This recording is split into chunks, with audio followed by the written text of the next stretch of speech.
It's okay. That thing good, this thing good, go over here.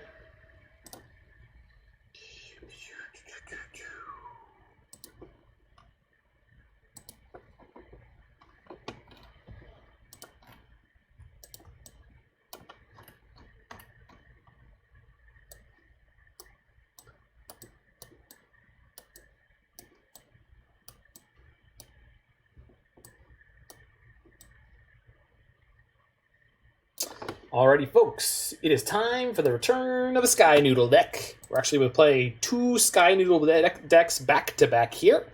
So, Sky Noodle Yorion Sky Nomad is a companion that requires us to have 20 more cards than the minimum deck size, so we're going to be playing an 80-card deck here. And the 80-card deck we're playing is basically a Sultai control deck that's blue, black, and green, with a tiny splash of white. In the modern format here. Yorion, when it enters the battlefield, allows you to flicker any number of other non-land permanents you own and control, and return them to the battlefield at the end step. So we've got Abundant Growths, Arcum's Astrolabes, and Ice-Fang Coatls to maximize that trigger by letting us draw a bunch of cards. And then the rest of the deck is basically a blue-based control deck with the interesting additions of Liliana of the Veil to sort of grind our opponents down a little bit. By making them discard cards every turn. We've got Uro, Titan of Nature's Wrath, staple of this archetype. We've got a Jace the Mind Sculptor, 3 Cryptic Commands, and some Dead of Winter's in here. Collective Brutality in the main deck, so this is heavily hedged against aggressive decks and burn. So yeah, this is a very interesting approach to this shell, because the 80-card deck you would think you would see more 4-ofs, and we definitely see a lot here. But we have 2 of Dead of Winter, 2 of Kai's Guile, 2 Lilianas, 1 Jace. So I'm not entirely sure what all that's about, but Screenwriter NY is someone that I've run into in the queues from time to time. Seems like a very reasonable Magic the Gathering player. Definitely knows what they're doing, and managed to take this to a 22nd place finish in either the challenge or the showcase challenge. Don't know which. I think it was the challenge, because I got this in the first crop of lists I was grabbing. So off we go against Tarask 1. Might be playing some kind of 5-color nonsense. And with their Omnath Locus of Rage avatar, I think it's likely they're playing Elementals, but we're not going to assume anything like that. Hand is a banger. I'm going to keep it. I think I'm fetching basic forest with this Misty Rainforest, playing Abundant Growth, and then passing the turn. Obviously at that point we'll be out of mana, but more importantly, I don't know if I want to aggressively shock my life total here. Maybe I should, but throwing Abundant Growth on a dual land is not that great. I don't think we need our Mystic Sanctuaries early this game. We'll see. Obviously, it's very little data to be able to tell whether that's a reasonable choice or not. We are definitely looking for land drops. We've got turn 1 Force if we need it. My hope is that we won't. Cavern. Well, okay. They are, in fact, on Elementals. So, kudos to me for that prediction. Unfortunately, our Mana Leak and Force of Negation are looking a little embarrassing. Reveals Fulminator Mage. Yikes. Okay, well, really wants to hit our land drops, but doesn't look like we'll have too much ability to influence that. We can play Ice-Fang this turn, and then hopefully we pick up a couple lands over the next spit. Did they miss their land drop? Am I being royed? I'm probably being royed. Alex, get the quote. Roying will get the quote. Pretty sure. No? Okay. I know it's something along the lines of, is my opponent missing land drops, or are they roying me? And then followed by a damn. Yeah, this is going poorly quickly. We'd really like to pick up our Dead of Winter at some point soon. So we're going to look to Astrolabe into a land here. If we miss it, we're going to be in big trouble. We did not. Fulminator only kills non-basics, if I'm remembering correctly. I guess we'll find out in a second here.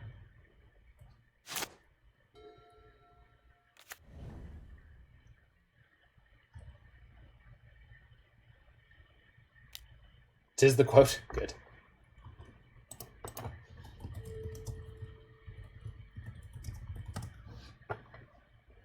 Yeah, non-basics only. So we kind of lucked out a little bit.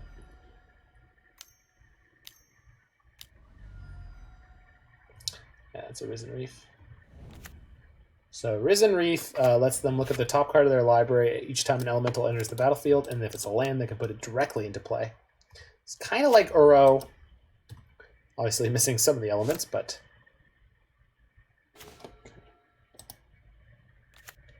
So we do have the ability to Cryptic tap their board now, so I think I'm just going to hang out. Obviously the Risen Reef allowing them to grind a bit of value is not the best, but there's only so much we can do right now. With that Cavern just wrecking us. I think we're a 4 Field of Ruin deck. We do have 4 Field of Ruin, so really hoping one of those pops up soon. The fact that we haven't drawn any non-basics that we need to use has been pretty lucky, so hooray for that. Another Flamekin Harbinger. So because of the synergy with Risen Reef here, if they stack their triggers correctly, they can immediately draw whatever it is they want to find. Hoping, I think I have another Risen Reef. Yikes. And we can't use Cryptic Command to bounce the one that's in play because it'll be countered by the Unsettled Mariner. Thanks for the follow, Roast86. Orost? I don't know. I'm trying, bud. I'm trying, friend. Yep. So this Cavern of Souls is just eating us this game. Can't interact with anything they're doing, so they get double draw triggers now. Really got to find a Dead of Winter ASAP. So we're going to be able to draw at least one card this turn. Holy wow. Whew. That's a big yikes from me, dog. Might as well block. Do I even care? I might as well block.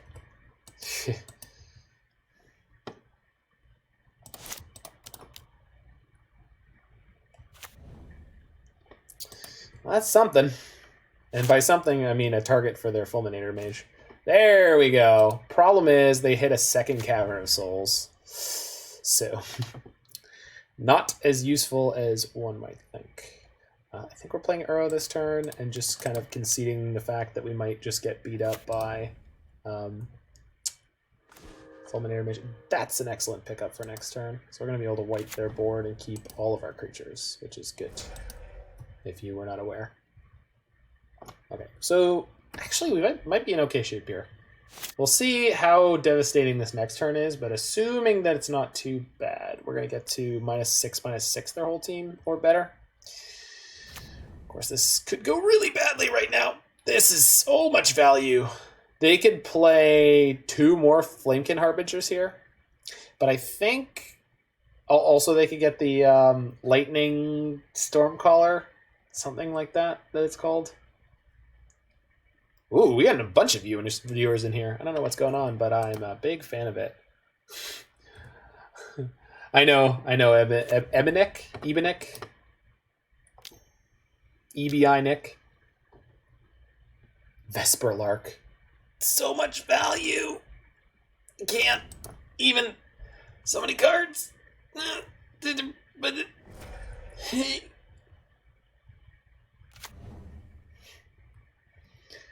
I should be a little bit careful because there may be a point where they finally play one that I can counter.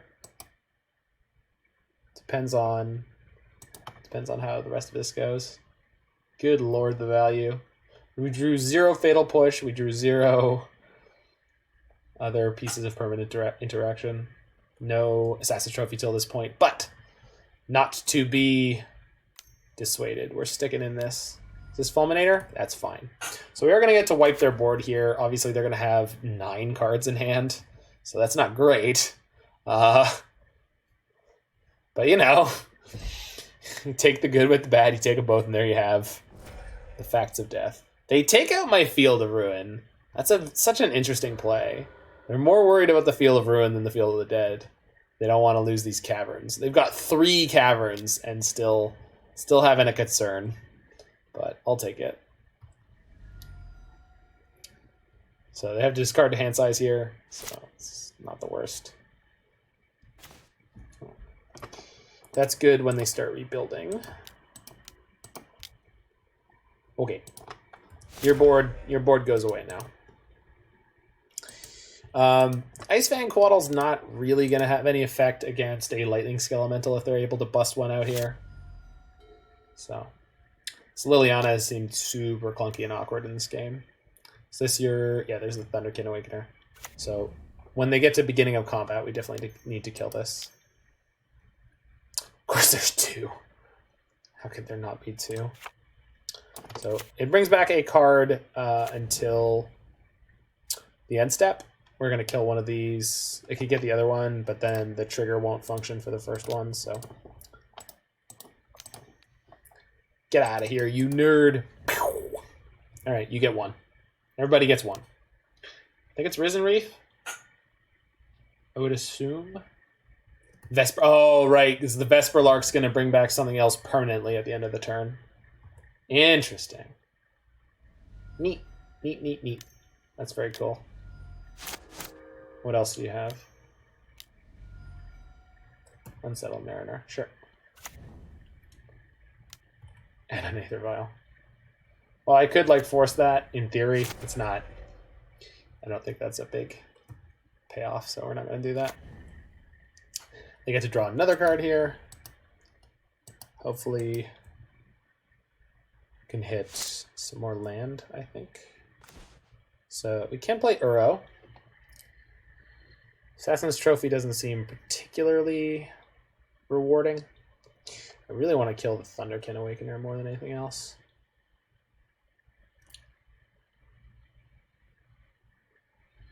I guess holding up Cryptic to fog their team and draw a card is not too bad. Besides the fact that having the Ice Fangs is fine. Yeah, I think we're going to go fog their team. If you want to practice against Tron, hit me up. Not on Amulet. And I have plenty of practice against Tron with these 4-color piles, but thank you. Thank you, EBI Nick. If I ever want to do a specific, I don't know, like exhibition of playing specific archetypes against Tron, I will certainly look you up. Another Aether Vial. Good, good. That does not do much for you. Please attempt to go to combat. Do it. Do it now.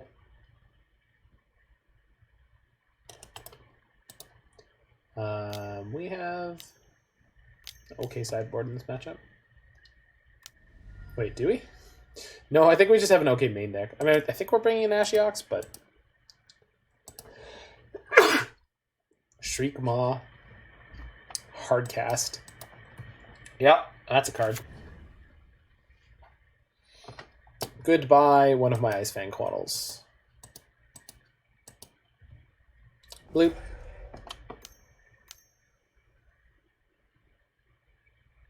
It's gonna be a second Thunderkin Awakener, I assume. Or maybe the second Shriek Maw. Yeah, probably the second Shriek Maw. Because then they get to attack with the Awakener. Second Risen Reef. God, it's so greedy. But it is putting up an amount of cards that I'm just not really being able to beat here, so... You're playing it right, opponent. You're playing it right. Tap your stuff. Get the fudge out of here. Yikes! Come on, that's not what you want to see. Okay. No, I'm good. Do you want to put a land on the battlefield? Well, I don't have one, so no. We can kill their Thunderkin Awakener or one of their Risen Reefs here, but this is getting little out of hand.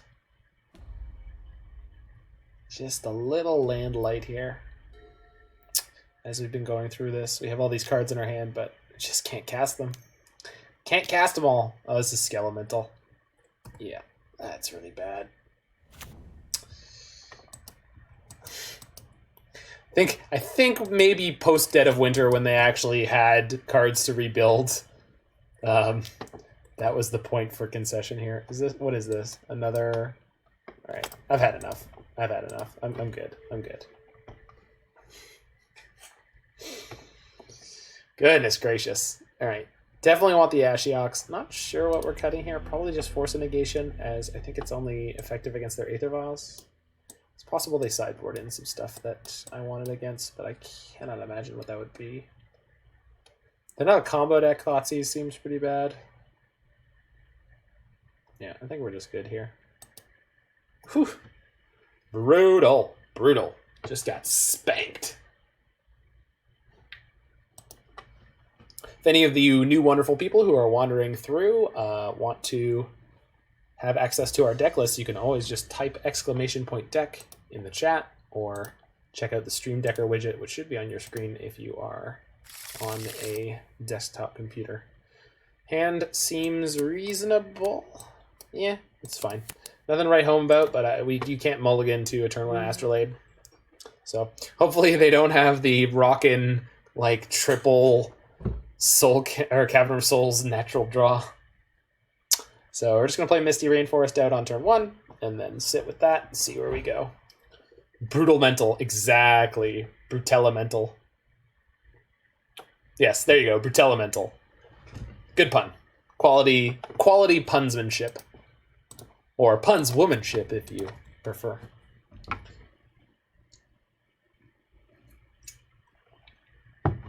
Punstheymanship? Punsitmanship?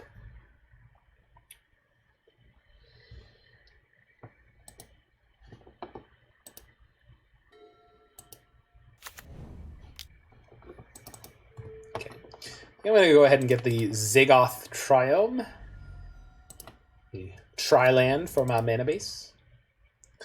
Do kind of want to keep our eye out for potential moments where we might want brain. Hold on. Basics, snow-covered basics, because we are playing Dead of Winter. Primal Beyond with this gorgeous art from Morningtide. Allows them to tap for any color of mana, but spend it only to cast an elemental spell or activate the ability of an elemental. They didn't reveal one, which is like crazy bananas. Thunderkin Awakener. I mean, get out of here. I'm going to put that in the graveyard where they will want to reanimate it probably, but we're going to use Ashiok to knock that out and disable their ability to search their library. Hopefully they were counting on it being relevant, and hopefully they don't Lightning Skelemental me the next turn, but I don't really have the ability to stop them. So I wonder if they went after my Field of Ruin because they have 0 non-basics in their deck. Or 0 basics in their deck. I think we're just slamming Ashiok here. Ashiok is so often just a terrifying haymaker against decks, and I think this could be one of those situations. So let's see what's up. Pew! Game day, bucket go. Blah! Oh, we hit a lot of spells. We hit one of their caverns. That's good. If they want to use Skelemental on me, they can't use the Skelemental on Ashiok. So that's good. And if they Skelemental Ashiok, we don't discard cards. They never don't have it. They never don't have it. All right. They are going to attack me for sure here, which is nice, at least. So we can discard Uro without too much sadness and a Drown in the Loch. Drown in the Loch is obviously not going to be super great against them right now. So if I Ashiok myself, I won't be able to play Uro this turn. Or at least the Uro that's in my graveyard. But I think I'll just play the one that's out of my hand. Once again, we are the baddies. Jiggy! The very important question came up earlier. What type of dog do you have?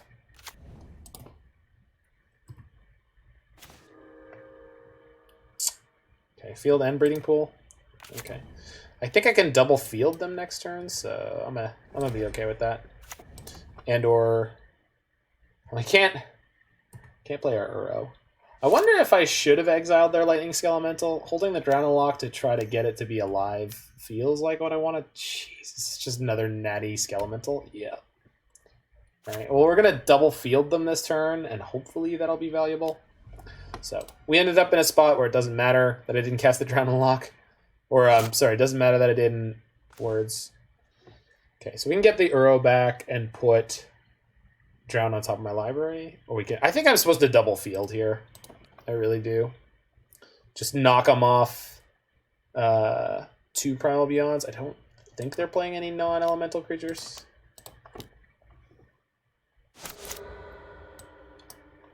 We also will get to see if they have anything to search for right now. 1 island, yeah. So this is my 3rd island, which makes my Mystic Sanctuary live. And then...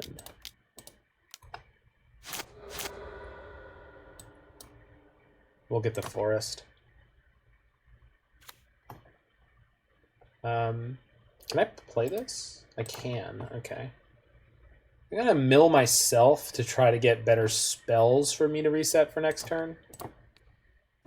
And that one was a wasteland, so yeah. I'm gonna play Mystic Sanctuary and put Mana Leak on top. Yeah, why not? And we're gonna play Uro next turn and potentially have Mana Leak ready, so...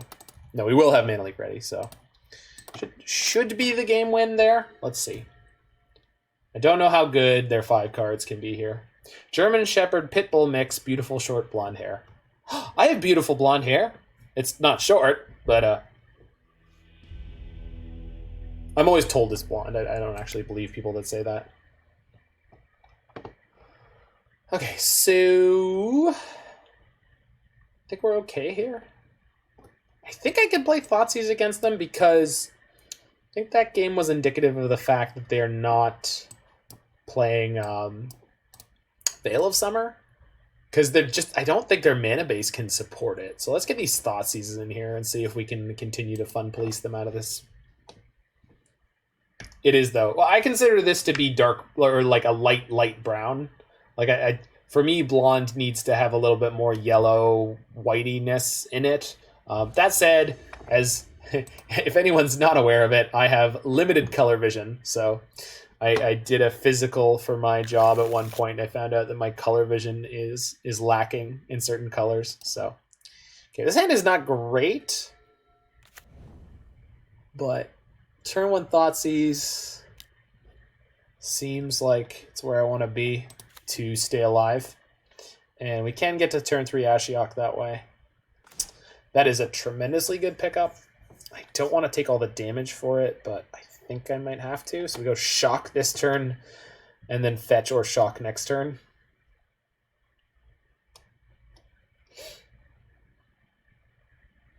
Yeah.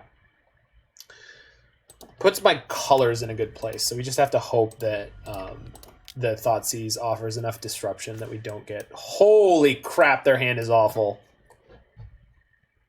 Okay. So... Yikes. You would not say it's blonde. See? Yeah, that's... Yeah. I think people just have a different expectation of what they consider blonde to be. I think I'm taking the Skelemental. Am I taking the Fulminator? I think I'm taking the Fulminator. Hitting my hand doesn't bother me that much.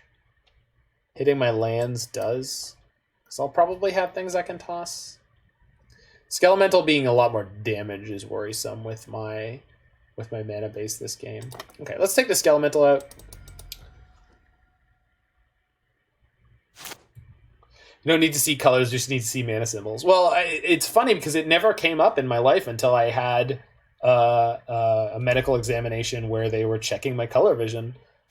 It's not required for the job that I do, but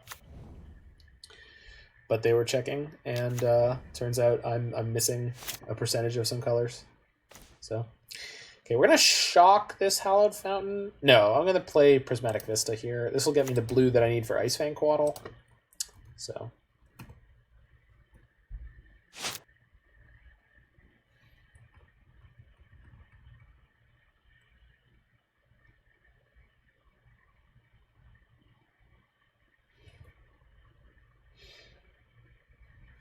Mana symbol be here. It turns out that choosing the screen name mana symbol for doing Magic the Gathering was an interesting choice, because sometimes I'll be walking around and then someone will just say mana symbol, and because it's just part of the vernacular, right? And I'll be like, "Ooh, it me," and I'm like, "No, it's not you. They're not talking about you." All right, let's go ahead and get my basic island. Sheep. All right, fire away, nerd.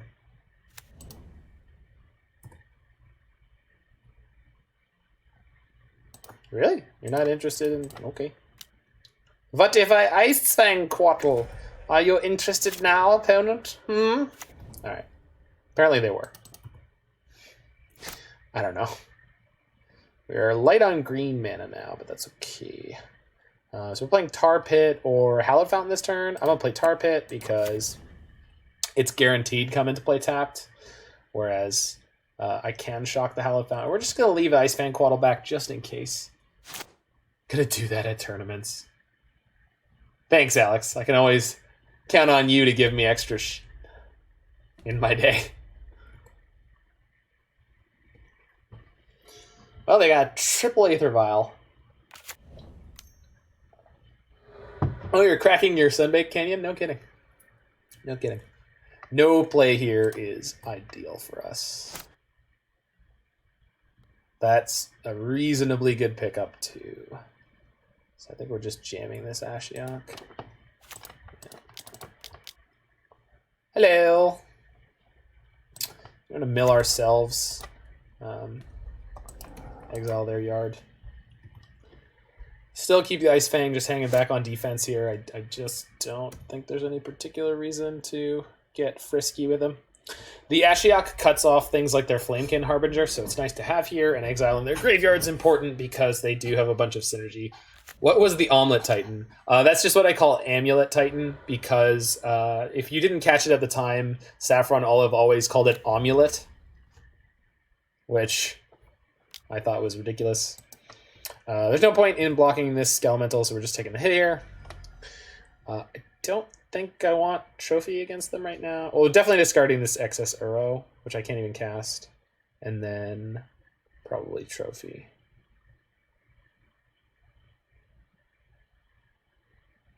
Yeah, Trophy seems okay.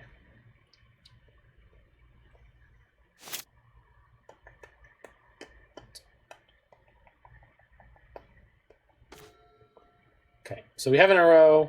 That's good. So we need to start getting our colors together. Field will get me 1 green, and the forest will get the other one. So I don't need to mill myself more here. I don't really want to, so we're just going to knock them out. See what we hit. Just trying to limit their options as much as we can. I am planning on fielding them at the end of their turn, but Cryptic Command is great to have up against things like Skelemental. How did that league go? We 0-5'd with Amulet Titan, so it's my first time playing it in a league ever, and it seems like the meta is fairly hostile. We ran into Twiddlestorm, and they turned 3'd us twice. Okay, we're going to kill their cavern here to open up the theoretical angle of counterspells. Okay, just get a forest. It's fine.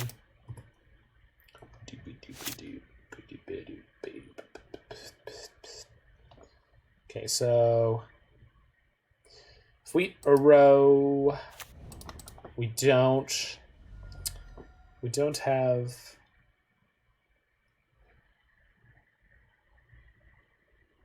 They scooped. They scooped probably because I was getting the Uro, or maybe just because they were drawing nothing and they had the triple vial hand. All right, moving on to the next one. I just went 4-1 with Amulet Titan, but yeah, a lot of combo and Ponza. I was lucky enough to beat Adnaz and Ponza. Yeah, I mean, and also, like, I'm not a good Amulet player. I played it a little bit about a year ago, and that was not enough. Like, I needed to be mulliganing more aggressively, I'm pretty sure, for some of my matches. Yep, keeping this. One of the things about this deck that I love is you get to keep anything that resembles like a reasonable hand in game 1. We can't cast this Archmage's Charm yet, but we should be able to get there. The play it, I gotta be on the stream. Yeah, that'd be great. I mean, I don't have any plans to do so, because now that I've done it, I have it sort of logged away as, all right, I've dealt with that modern staple. But if I do choose to, maybe on Saturday, because we'll see if I play another competitive event or if we just do runbacks of decks we played during the week. Thoughtseize? Seems like Thoughtseize. Inquisition. Probably taking the Mana Leak. What is up, Larynx Punchworthy? Hello, I'm Larynx, or as the ladies like to call me. Hey, you in the bushes. Is this thing on? Oh, sorry, Mo. Alright, they're probably waffling between Archmage's Charm and Mana Leak. Potentially Abrupt Decay. We don't know what's in their hands, so... Yeah, Archmage's Charm. Okay, so that kind of tips off. If I had to guess, I would say they're probably something a bit slower. This is part one of Punchworthy's picks, by the way. This is Redless Control, which is similar to IceBURG. Next up is Yorion Control, which is more goofiness. I'm letting that resolve. Mana Leak is sort of a bit more useful overall, and I think being able to blow this Abrupt Decay early is probably good against what appears to be Rock. They have a Field of Ruin in place. I'm going to play this Zagoth Triome instead of the Field of the Dead. Oh, Pog. Yeah. So basically we've got two IceBURG-ish decks back-to-back. This one is actually playing Dead of Winter. It's sweet. And then we're going to play IceBURG later this week and maybe in some sort of competitive event. Okay, so Hex Drinker, they haven't made their land drop, so we might get punished for this if they have, like, land Tarmogoyf here, but we can beat land Tarmogoyf. We have the technology.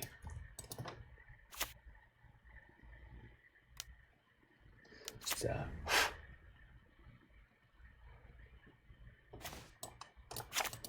seems good. Seems good.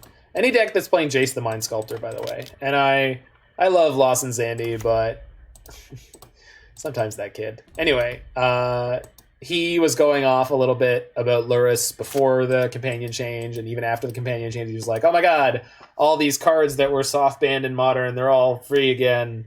And I'm like, yeah, Liliana, true. Liliana the Veil was basically soft banned from Modern. I've seen her a lot recently, which is great. I'm happy to see that. But Jace never went anywhere. This guy was around. He is very resilient. So opponent is not happy for me to come after their lands. This is the Goyf again. The re-Goyfening. Okay, this looks like a really good matchup for us. So we're gonna brainstorm up first. See what we find here. We got a redraw. And lands with different names. So let's put Snow-Covered Forest back, Overgrown Tomb on top of that. Actually, so I want to play an untapped land this turn because I want to play Trophy and get my Yorion. I guess I could play... No. Okay. So we're going to play the Hallowed Fountain. Take the 2 damage. That's fine. Hallowed Fountain. So let's put Forest. Yeah, we'll put Forest Tomb on top. So Hallowed Fountain. Put this in my hand.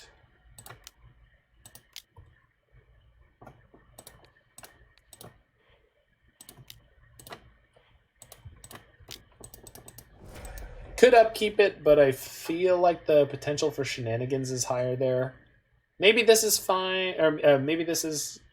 Maybe it would have been okay in game 1 because they're not likely to have Veil of Summer or anything like that, but we'll see. Feeling pretty good about our position unless they go like kill your Jace and Thoughtseize you. I think we're just losing the Abundant Growth here because we're going to play Yorion next turn and the Field of the Dead. I don't think I have any way to get this field back, so we're just going to ditch the growth here. This way I can just play a tap land this turn and be okay. Second Liliana. That'd be amazing. Kitchen Finks, sure. So Yorion might get killed by Liliana. So I'm wondering if I should be unsummoning this Kitchen Finks, just sort of taking advantage of how slow their game plan is going to be. Because I can bounce the Kitchen Finks and reset my Jace, which seems good. Yeah, I think that's what we're going to do. And then Astrolabe sliding is going to get me another card in hand, so we'll have options on what we're discarding to Liliana. Okay. Moving on. Doop boop doop boop. Yorion. Bloop. Forest. I never knew that was coming. Yes, I did. I put it there. I did. Kitchen Finks. You got it. You can gain all the life you want. Whee! Okay, Liliana me, baby. They've got one card in hand. Target player sacks a creature. Yep. Bye, Sky Nomad.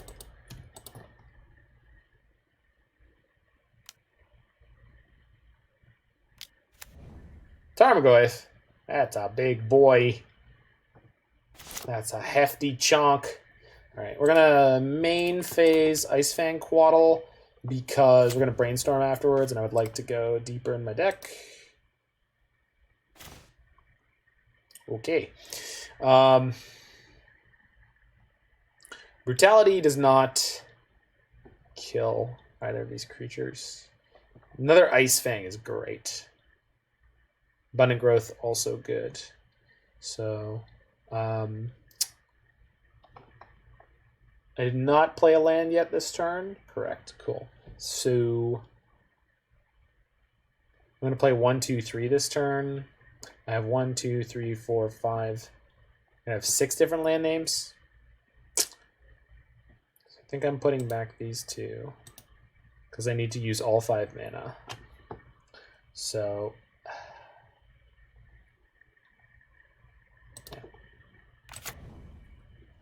So Abundant Growth go on Island.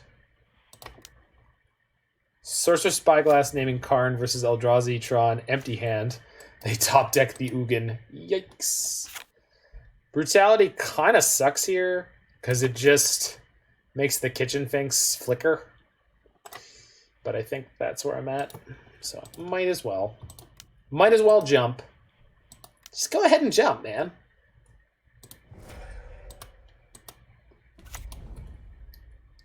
So they can get through here with Kitchen Finks if they Liliana me first, or if they drew something better.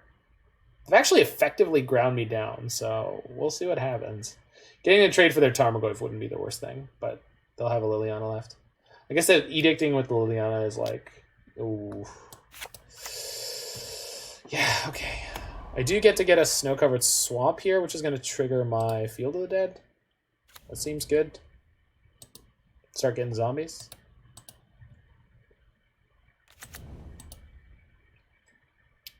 In my head. In my head. Zombies. Zombies. Zombies. Zombies. My one Jace is gone now, though. Womp womp. So green and blue. Just need to draw a land somewhere here. That's a good one. That's a really good one. That's double zombie. That's not as good, but fine. So we go triggers. Go combat. Go attack Liliana. Attack Liliana. Okay. So we're going to kill our next turn. We are going to have to discard a Misty Rainforest. We're also going to get to fetch up a Mystic Sanctuary, which is going to get me back an Archmage's Charm. So that's not bad. .jpg. And they hit a land. Perfect. So everything's coming up, Millhouse. My feet are soaked, but my cuffs are bone dry. Okay. Block. Block. Bye, Zomboy.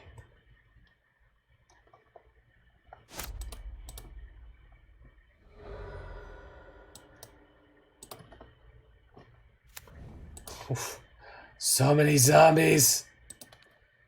You can't win, opponent. Don't you feel them? The screws tightening. I will say this this deck from Screenwriter is sick. It's just this inevitability feels great. We get to go attack Liliana, attack you for 1. Like, come on. I could main phase the Archmage's Charm, see if we pick up any good threats. I think that's probably the right thing to do here.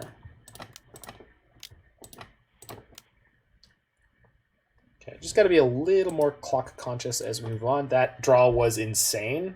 Draw on the Loch will counter basically anything they could possibly draw, and Trophy could kill anything else they could possibly play.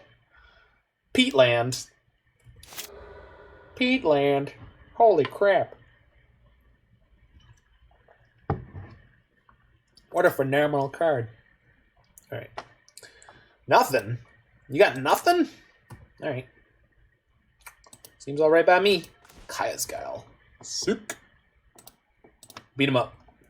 Get him, boys. Ooh, it's Adler's flying cousins. The Ice-Fang Coatls. Do you know the Ice-Fang Coatl? It's quite the incredible creature, you know. Let's drown that. Counter target spell. Blue-black. Get out of here.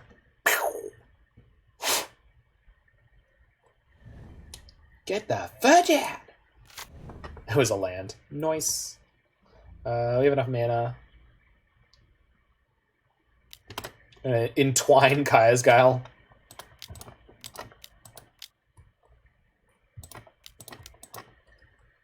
So, gain 4, each opponent sacks a creature, exile their graveyard, and get a 1/1. And this is 2 zombies. Yikes and a half. Sorry, opponent. We outjunded you, Jund.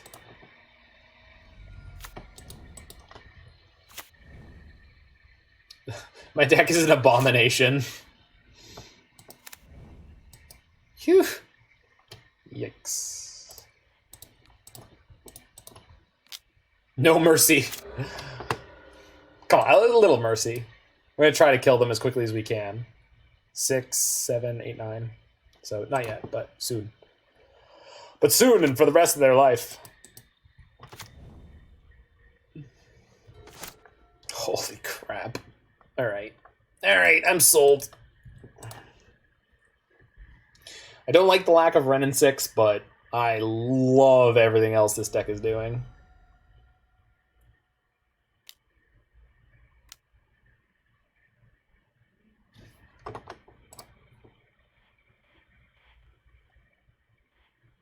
Do I even care? I really don't care. That's okay. You got him. You killed my Field of Ruin. I'ma kill you. Cool, cool.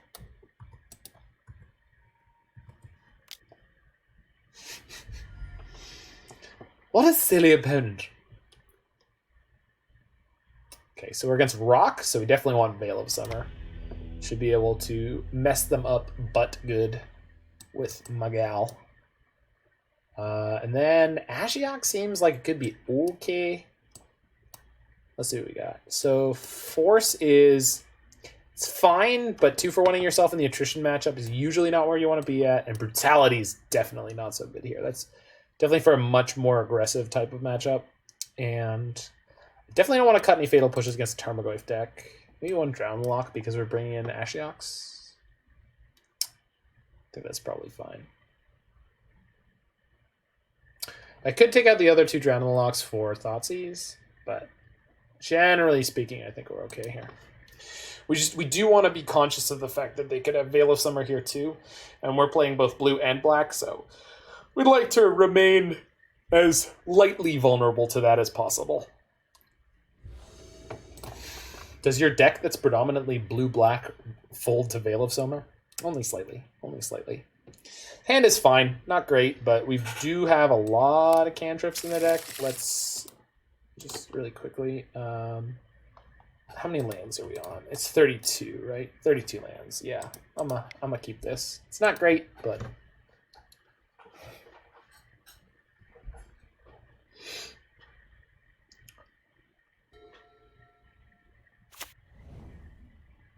and here comes the ambulance.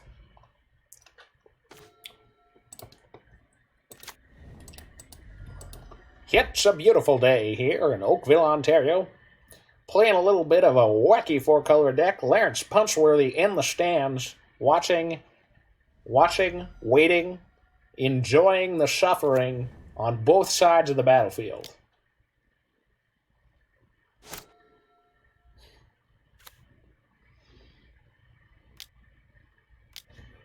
Grim Flare, that's like exactly what I wanted to see.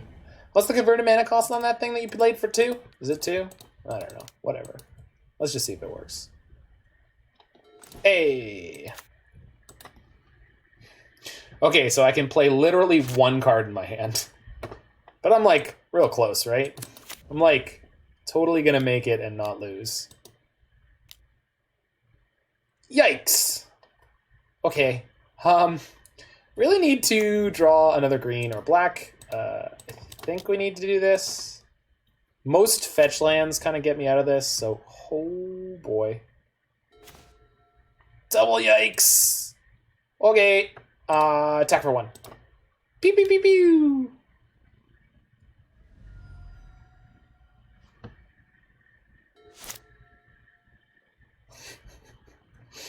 Get him, Icy!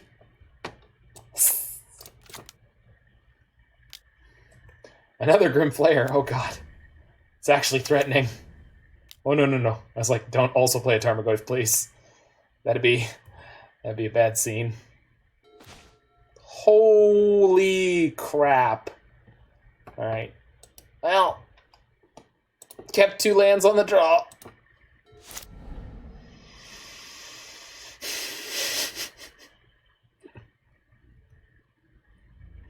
It's fine, it's fine! We're gonna be fine.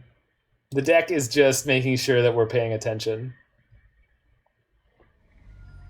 It's just showing off for you guys.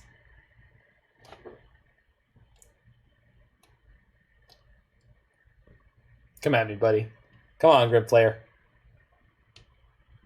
Fun fact. Grim Flare is holding on to some severed hands. You were in trouble even without the choke, apparently. I was. At least I'd be able to play the Astrolabe, though. And the Astrolabe means that I could play Archmage's Charm with almost any land that I draw. E-Tron opponents are so lucky. That's a shame, Jiggy. Land. Holy crap. Alright, well. Does this draw me a land? Maybe? It did do. Oh, and it's just the right size. Oh, and it's just the right size. Alright. So, we can kill the Grim Flare, assuming they don't kill my Ice-Fang Coatl. That's fine, I can't do anything about that. Inquisition? I hate losing to bad decks. Well, E-Tron's not a bad deck. I mean, I don't love it, but it's powerful. I mean, it's like Greentron, right? It's pretty easy to hate out, but it's very powerful. It's more resilient to hate than Greentron, I would think. They take my Abrupt Decay. Okay. They still can't swing particularly profitably. They need to kill my Ice-Fang Coatl. Maelstrom Pulse your Coatl. Yikes. Alright, so we're taking 7. I'm not dead yet. Mostly dead is slightly alive. Now, all dead. There's only one thing you can do with all dead. Okay, so we need to kill the choke and draw land. Metallic Rebuke wasn't even useful. Oh, yeah. Yeah, I mean, that's how it goes, man. Like, the powerful proactive decks are gonna beat you on their insane draws. That's just the game that you signed up for. And it's a game I'm happy to play, but I understand that it can be very frustrating. If they have Veil of Summer here, we're going to be in huge trouble. Well, we'll just be dead. If it doesn't have a specific draw, it's so awful. I agree, but nothing you can do. Okay. So I think in theory, I've got 3 snow permanents, so if I hit 1 more plus the Dead of Winter, we could survive here. They have the Veil here, we're just screwed.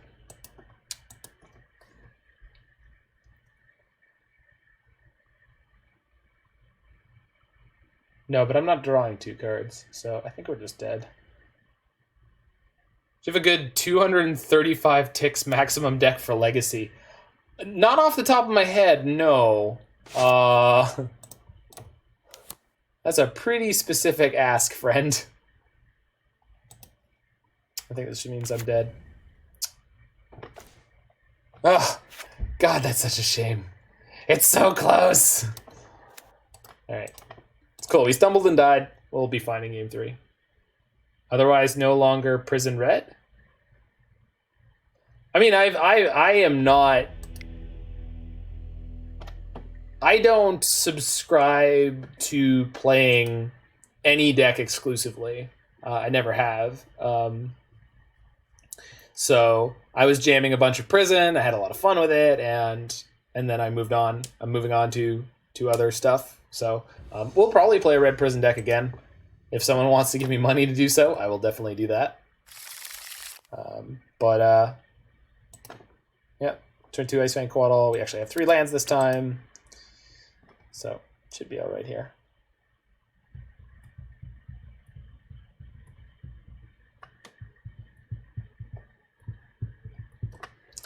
Mid-range and control blue decks and blue soup decks are like my love. My undying love is for those things. But I also like playing like neat combo decks. I mean, if you check out my YouTube, you'll just see a wide variety of stuff. I don't focus on any one archetype. I just go all over the place. All right, Thoughtseize is good because they probably take my Ice-Fang Coatl here. But on the plus side, we have Assassin's Trophy for next turn. It's not a great thing to have available on turn 2, but we're going to make it to this Uro. From that point, we should be able to roll into a reasonable mid-game. We'll see. Archmage's Charm looking real clunky right now.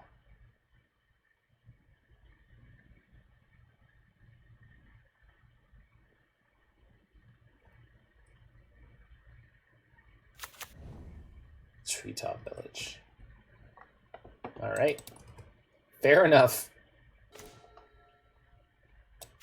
Well, that's a good draw. Udo. Oh, look at all my basics, huh? It's kind of great. Doesn't matter. I'm not going to play anything with either of these, but put the field in. Ding, ding, ding, ding, ding, ding. All right, so the field gets me a blue. The Snow-Covered Forest is a green, so we're going to have the mana we need for Uro, so we just need to find the... Oh, there's a choke. I no longer have the mana I need for Uro. But I do have a trophy to kill that, so... Question is, do I want to do it now? I don't think so. Because right now we can go field into Mana Leak. And that's probably not a line they're looking for. If they have a Veil on that, it's going to suck. But...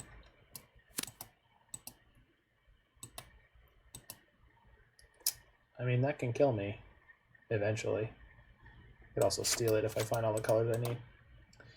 I have revolves.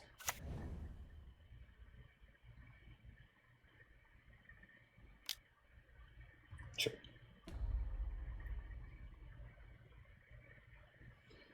So the thing here, though, is if I want to remove the choke, I can't field for blue this turn. So I don't know which one's more of a priority here. Probably killing the choke and freeing up my island.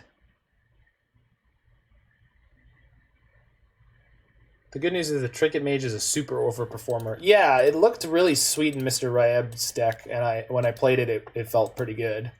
All right, get out of here, you. No more choking me out. Gonna have Mana Leak available next turn. So, I was hoping that's relevant. So, we've got Field into Mana Leak here. Sure. And then next turn we can Uro. Field, then Mana Leak in the graveyard. Will be one card off. Hopefully we can get there. Uh-oh. Oh no, the inflatable snake. He's coming. All right, this is exactly what we wanted to see. I mean, not exactly, but close enough.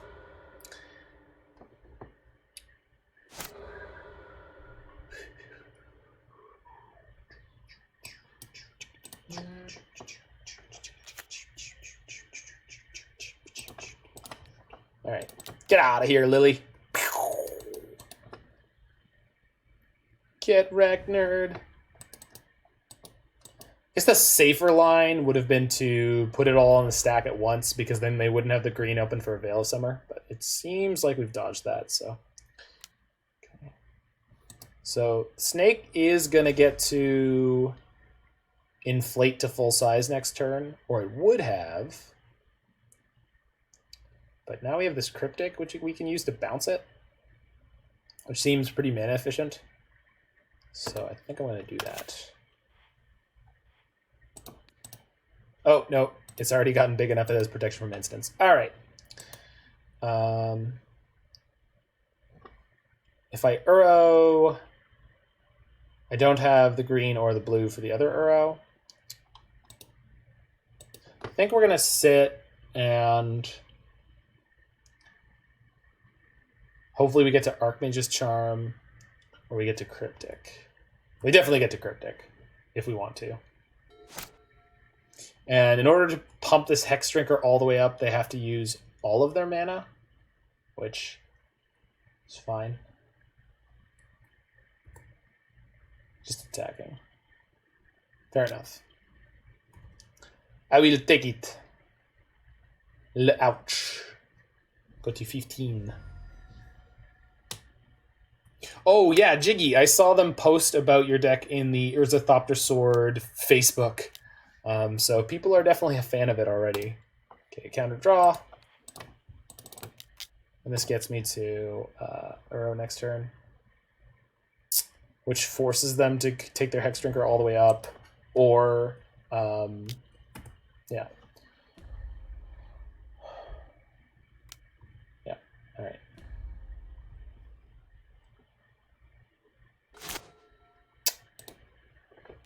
So 4, 5, 6, 7. So we play Uro, we'll have 3 left afterwards, and I will be able to Archmage's Charm. Is that true? Yeah, I will. Sorry, I won't be able to Archmage's Charm, but play the Astrolabe. If we draw, oh, okay. So did I play a land this turn? I did, right? Yeah, I played Snow-Covered Islands. So let's play Astrolabe off of a black first. Draw a card deeper because we're looking for a land. We hit one. Perfect. So green, green, blue, blue. We need to put this land into play, which we can then use to fetch and then play the Archmage's Charm. All these groups. You seem to be a very popular brewer, my friend. Like you hit it on the head like so often, man. And I know that feeling because that's what I got when we made the Turbo Prison deck together, and we were just kind of picking up a bit of notoriety from doing so, and it's sweet. I mean, I don't know if you try to do it intentionally, but it's friggin' great, dude. It's friggin' awesome. All right, I'm gonna get another Snow-Covered Island, which means that I don't have to use. Actually, I can get anything I want because I have an Astrolabe in play. I'm gonna get an island anyway, but it means I don't have to use one of these ones. They have Choke here. We're just gonna Mana Leak it. Abrupt Decay. Well, that sucks. I'm still gonna get to Archmage's Charm. I have another Uro, so probably gonna be able to escape again. 7. All right, it didn't get to max level here, so that's good.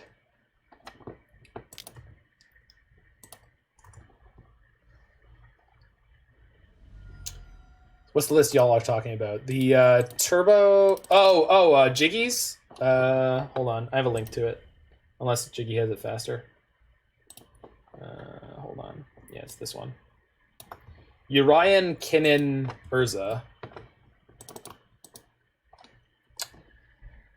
So Fatal Push is not good here, and I can't use it to... All right, I think we're just resetting this Archmage's Charm. We're going to play the arrow out of our hand and see where we get.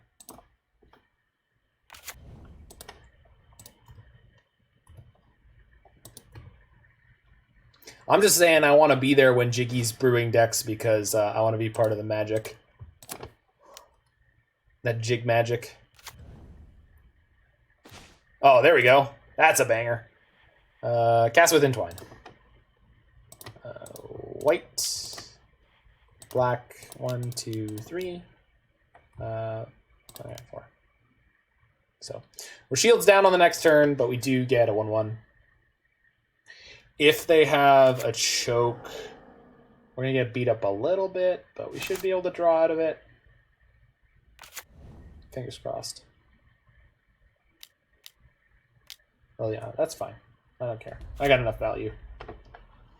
Please. Saw it from the metagame Discord. Didn't connect the dots together. Huh.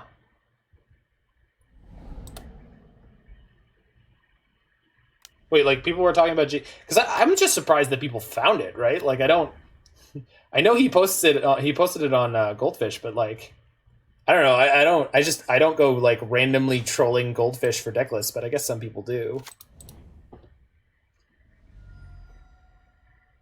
Always part of the magic. Oh, thanks, bud. Posted it on the midweek metagame. Okay. I don't know what that is, but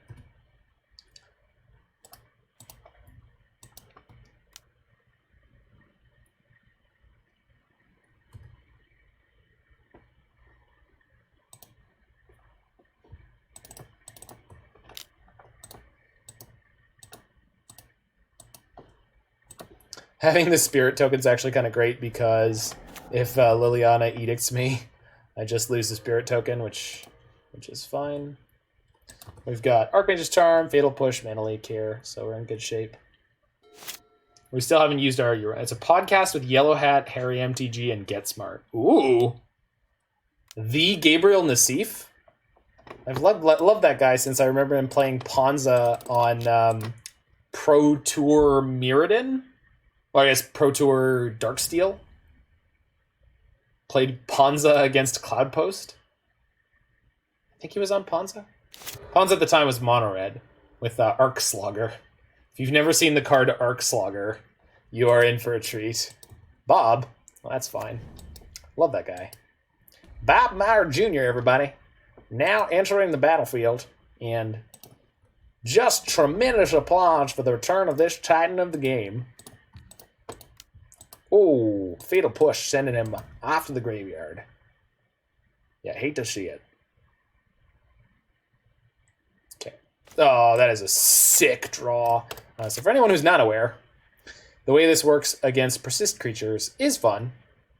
Each opponent sacrifices a creature, and you exile all the cards from the graveyard. Well, turns out that all kind of happens in one go,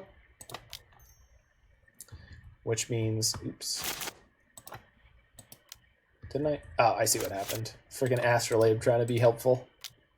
Let's do it with the green. So Kaya's Guile kind of works all in one go. So they sack a creature, goes to the graveyard, then it gets exiled. So their persist trigger has nothing to find. So now we get to attack down their Liliana for 6. Smash! Uro smash! And this Delta is going to reset my Archmage's Charm, or my Kaya's Guile if I need it. So looks like this one is locked up nice and tight. Metagame, Phoenix Brewing, dive down. I couldn't get into the dive down, but the recent one with Cave Dan was really good, so I'm gonna give them another shot. I don't... Something about their host is just like a distinctive lack of energy. And then I pointed out to Roy, they don't have a Dave.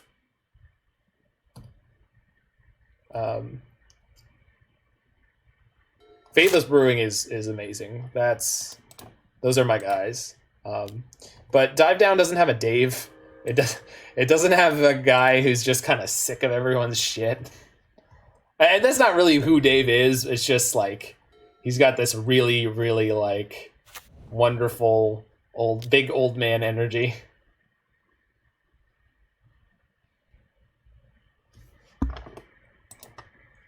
All right, nice grindy endless match there. Exactly what punch-worthy subs for.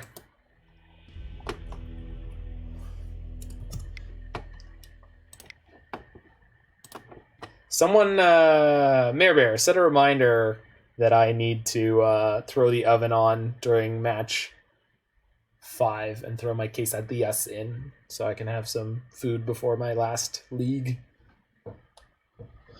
I'll probably remember myself, but just in case.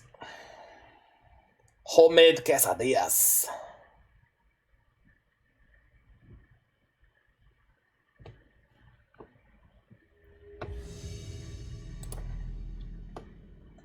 They got the chicon. They got the beans. Chipotle beans. Yeah. Cynical's the right word. Oh, crap.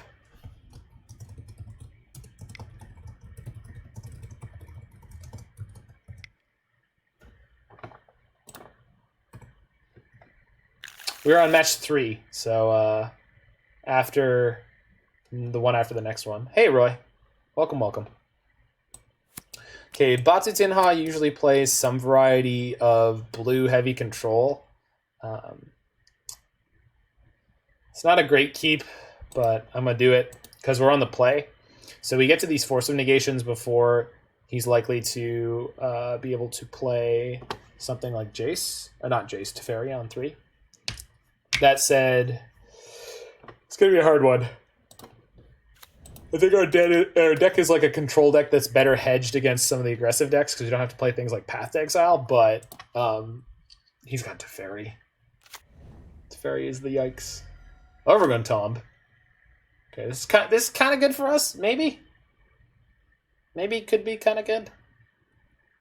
Makes it slightly less likely that they are playing a blue heavy control deck. So anything that wants to go grindy, we're going to be okay here. Yeah, sorry about the unusual start time today, Roy. I just, due to scheduling with me and Midge, I had the opportunity to do more today, and I felt like I wanted to. They took the Fatal Push. Moto bug. Robot.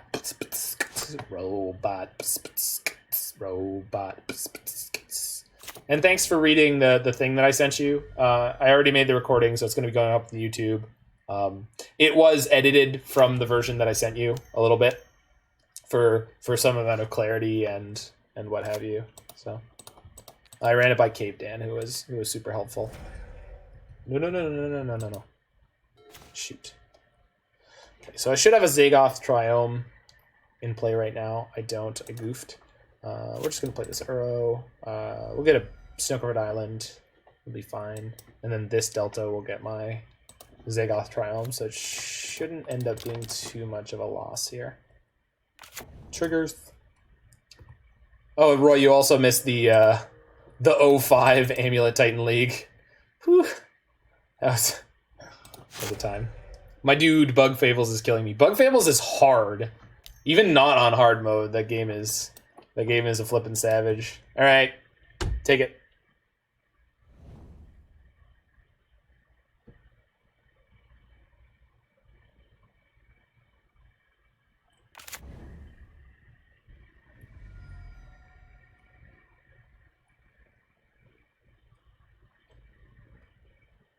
On what turn did Titan kill you? No, we were Titan. And I died to my own pact, I think, twice? Okay, so if I fetch the green, then I've got green, blue to play my Uro next turn, so that's pretty good. Yeah, I died to my own pact multiple times. There was one time where we died to pact that you would have yelled at me wonderfully for, where they had a Magus, and then I had a Dry to the Elysian Grove. And Then they played another Magus, and I failed to recalibrate, essentially. Mentally. Oops. Green, green, blue, blue. Burrow's coming to kill you. So it looks like opponent is on some variety of classic Jund. No Lurrus in sight. Potentially playing something wild like a main deck Lurrus. We're not going to count things like that. Salvage Titan. So hot. Jig, you are amazing.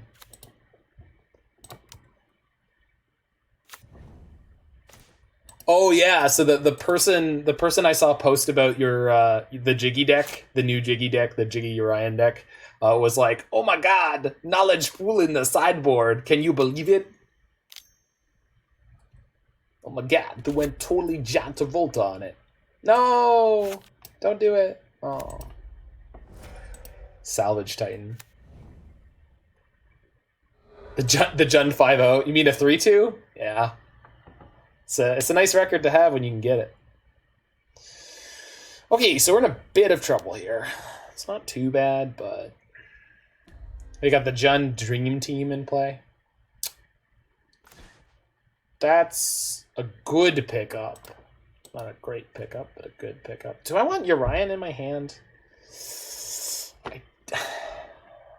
Means I won't be able to play the Cryptic.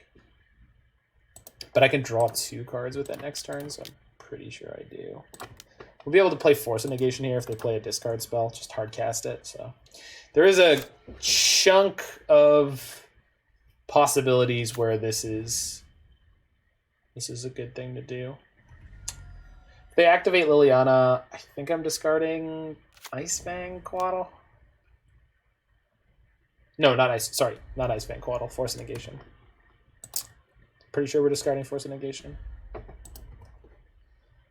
they play Bloodbraid here, I'm just going to take whatever they throw at me, because we're going to play Ice-Fang, be able to attack Liliana for 1, play Yorion, and draw 2 cards.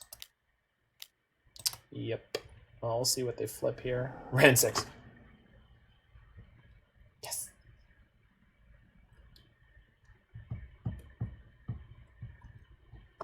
The white splash for Teferi was too much. I mean, too much or not too much enough. I mean, if you're not playing at least 4 colors, Jig, what are you doing? What are you doing? What are you doing with your life?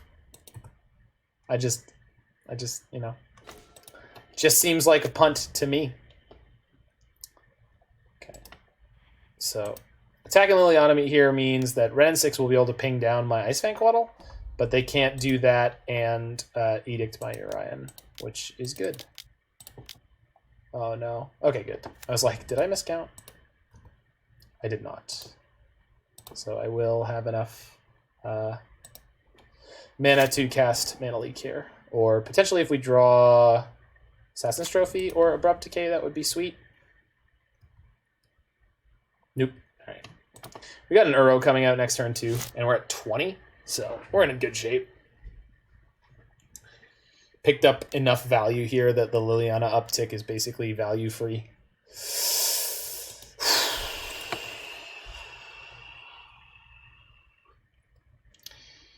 And that's really good. Okay. Yes.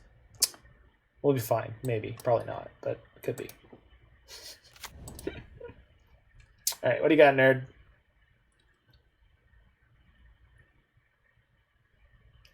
My moist Jund deck over here is getting ready to do the value thing. Come on. Come on. Why you gotta be that greedy? Come on. That's just nonsense. Bolt the Ice-Fang instead of Ren 6 downtick. So they get to uptick the Ren 6 so they can pick up a land, get it to 7. Like, come on, just win. Just ping my Ice-Fang. Like, come on now. What are we doing? Really? Okay. Okay. I mean, I guess they're in the market for Ren 6 emblem here. They get to go down to 0 cards. They get to sack this, draw a card, pick it up. Yeah, okay. I see what you're on about, but like, holy crap. So this turn we're probably going Escape Uro into hopefully Cryptic Command. I think we can do both. I think we can do both. So we have to bounce the Renin 6. Otherwise they emblem it. Don't think we beat Renin 6 emblem. Okay, so we definitely have the colors to do the thing that I mentioned there. Unfortunately, we haven't hit an Assassin's Trophy anywhere along the way.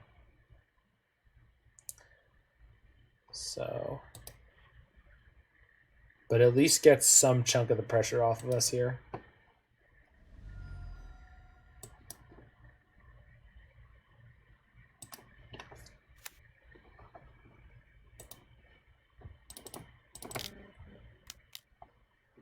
So we got blue, blue, and blue. So we're good to do the thing that I was talking about.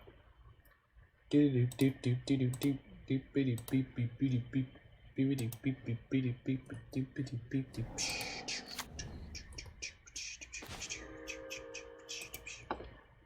pickup.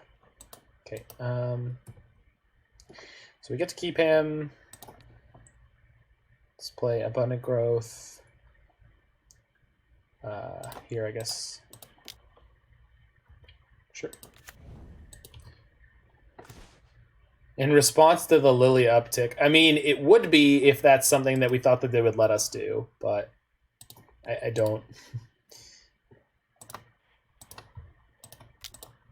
I think they're likely to ult the Renin 6 immediately, which puts me in a place I'd rather not be, so. Unfortunately, I don't think we can go for that play, my friend. Yeah, it was on 7. Otherwise, I would consider it.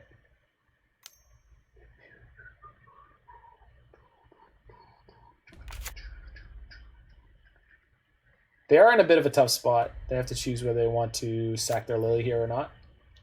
Heck. Heck indeed, my friend. Heck indeed. Ah, heck. Yeah. So they lost Liliana for that, so pretty big upside for us. Liliana. Sick. Okay, so where do you want to start? Probably Uro. Like creepy. I think we'll use one of these fields since we're not likely to be fielding them anytime soon.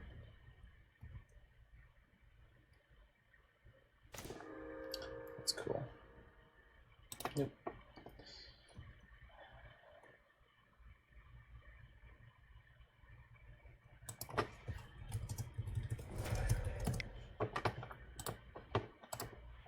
Let's see what's in their hand. They probably have a trophy or something similar.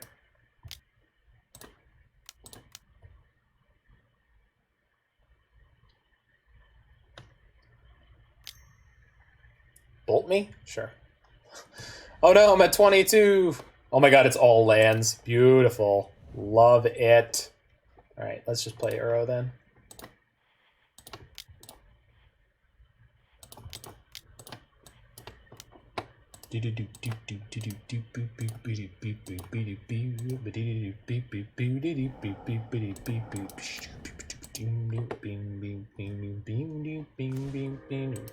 Yeah, buddy. All right. Don't forget to put the oven on at start round 5. Thank you. Important reminder, folks. Got to put that oven on. Give me some quesadillas in between leagues. Tasty, tasty quesadillas. All right. So next turn, we're going to be able to eat their Nurturing Peatland. So we're going to get to shut down this draw engine they've got going. Goif! That's not that big.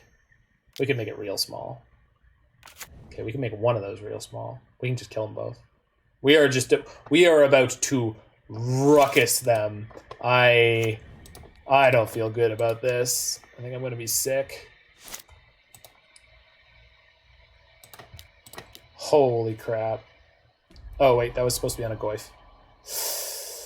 All right, we'll be fine. Probably. Maybe.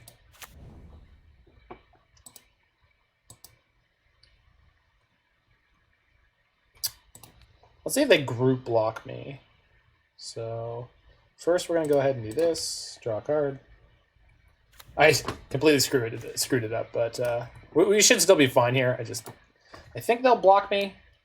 And the Goyf they block me with is about to be real small. Oh no, we're good. We're good. We're good. We're good. There it is. Sign blocking order. I'm good. They're both relatively similar. Are we entwining this? Yeah, we are. Are we? 1, 2, 3, 4, 5, 6, 7, 8? 3, 4, 5, 6, 8. Yeah, we are. No, we're not. Yes, we are? Yeah, we are. The only thing we're going to play next turn is Mana Leak. Oops. White, black. All right. And if they go for a any kind of counterplay here before this resolves, then we get to drown it. So we didn't get to remove both Goyfs, but I think that's all right. Trophying before the attack. Balls of steel. Friggin' just grinding them down with the Oro. We still got 47 cards in our deck. They're on 37. So we're up 10 cards in terms of how far we've gone through our deck. They've gone 23. We've gone 33. Yeah. Yikes. It's a good way to start. Okay. Fails. I think I want some number of Ashiok. It's weird. They didn't seem as graveyard synergistic as the average Jund deck. I think 2 will be fine. I know it's weird to have Drown with Ashioks, but I think this is where we want to be at. We'll take 1 now. Okay. Happy Pappy.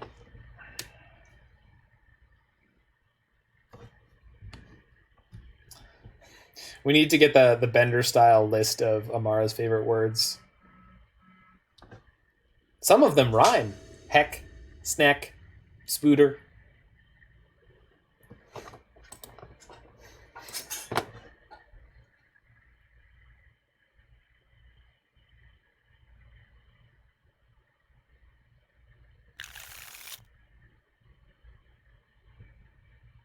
Superman. Surprisingly, no. Okay, well, it's a little heavy on the Veil on the draw. But then again, in theory, this could mess with their turns here.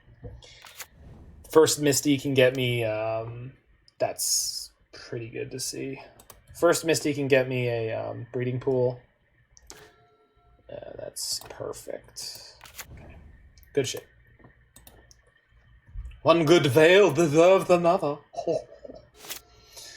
All right, I don't know if you've ever seen Robin Hood Men in Tights, Roy, but it is absolute banger. So, quality Mel Brooks. I just showed it to Mare Bear, and it was great. The hangman is just ridiculous. He's just all bad puns. You know what they say? No nooth, it's good nooth. Ho, ho, ho, ho, ho, ho. Quality hangman humor. Quality gallows humor. Yeah. So my opponent has no play. I think I'm going to beat Batu Tinha. Feels good, man. Feels good. I'm going to blow up the Renin 6 and just slam this Ashiok. Okay. So if this gets blue, I can't Abrupt Decay. So we're going to get green because that is useful for casting Uro. So it feels really crappy not to get blue with this, but I think it's worth doing. It does mean that playing the order we did is kind of suspect, but the Mad Hatter from the original Alice in Wonderland. Well, do you mean the Disney one? He could be. I don't think so, but he could be. I guess our other option is to play Uro and then have Veil of Summer up here, which I think advances my game position kind of better. Ashiok doesn't shut off anything like Blood Braids, so Gonna go for a slightly more conservative line, see what happens. Well, that's not a bad pickup. He just sounds like him. It could be him. I mean, you know, there's only so many actors.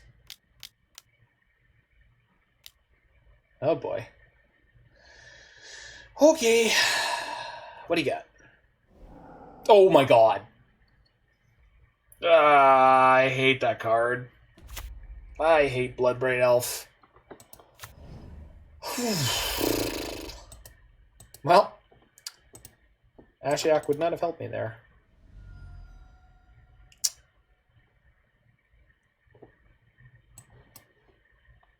Actually gonna get an island here. Let that resolve. Discard one of these veils. We'll see where we're at.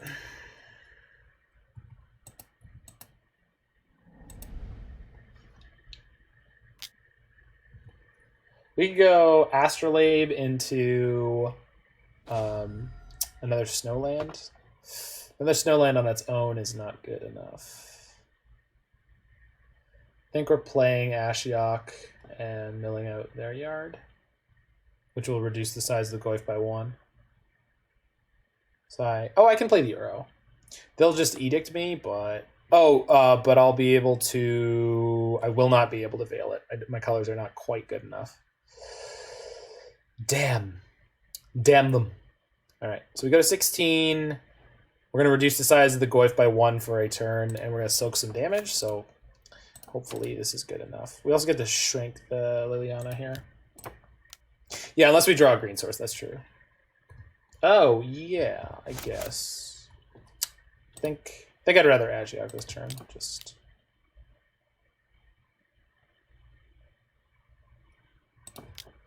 Ashiok this turn look like I have an Ice-Fang Coatl. Mill myself. Yeah, okay. So 3/4 Goyf, 3/2 Bloodbraid. Oh no! The double Bloodbraid. Please hit a creature. Perfect. Okay, so all we need... Wait, do we need anything in particular? No.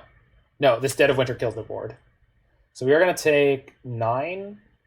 They might bother killing my Ashiok, but we are going to get to wipe their board here. Yeah, they're just going to my face. Face is the place, baby! Alright. Deck needs 4 Uro. It does have 4 Uro. Oh, you mean yours? I mean, you've got a lot of mana to play with, so I would assume. So they played a red card and a green card this turn. Veil of Summer does nothing for me, but I think this Archmage's Charm is doing, if anything, less. So, womp womp.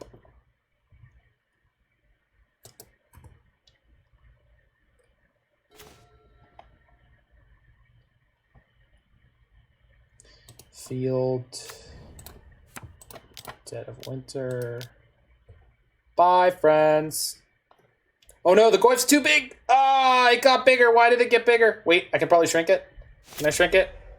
Fudge. Why did it get bigger? I messed up. Yeah, let's mill myself and hit their sorceries. Shoot. Yeah. No, because Dead of Winter's a sorcery. It would fail to kill it already on its own. Ah, I screwed up. All right, we died. It was so close, but we died. Okay.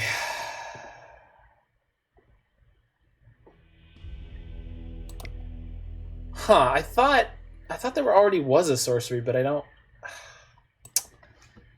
Yeah, I don't know how I screwed that up. I'd have to go check the tape. Sucks. 2 Veil of Summers in our hand, completely useless. Field could have... Yeah, exactly. Well, I just straight up screwed up because the Goyf was on 4 toughness, and there was a sorcery in a graveyard before I cast the Dead of Winter, so I don't... Was it the Liliana tick up? Did what I discard? I don't remember. Yeah, the field could have gotten us a Snow Knight, exactly. So I realized that it was on 5 toughness when I put the Dead of Winter on the stack. I would have been fine. You didn't say nah. They played Inquisition. Yeah. So I could have milled them, took out their graveyard, and then, yeah. I just went too quickly. All good.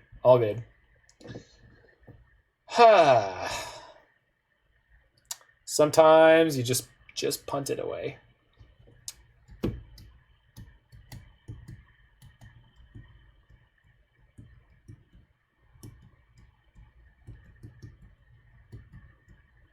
Dead counts as a sorcery when it resolve. Yeah, so I probably would have gotten myself with that anyway. I feel worse about it when I screwed up with the obvious one, but I think I was going to get myself anyway. So maybe it wasn't going to matter.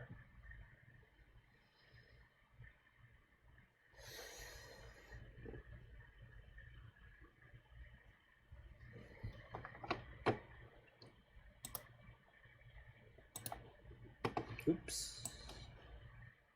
Oh, that's who we play against. Tarask 1.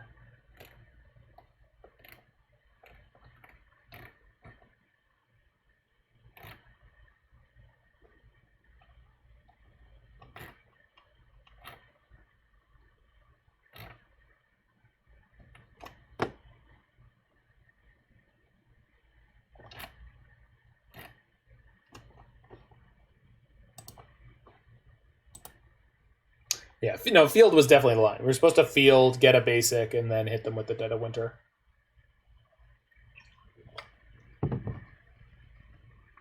And we were still going to have the Ashiok in play, so they had a good number of options that were cut off for them. I just goofed it. Oh well, you do what you can. I'm going to chalk it up to just being nervous playing against one of the previous trophy board leaders. That Batutina took all of their deck sideboarding time this time. I don't even know if we're supposed to have Veil of Summer in against Jund. It's just like they didn't play like anything relevant for it, but it's probably normally insane. It's definitely better on the play. But I don't know. It's such a high variance card in some ways. Like you want to have it because it feels so good to veil them, but like you have games like that. Okay, keeping this one.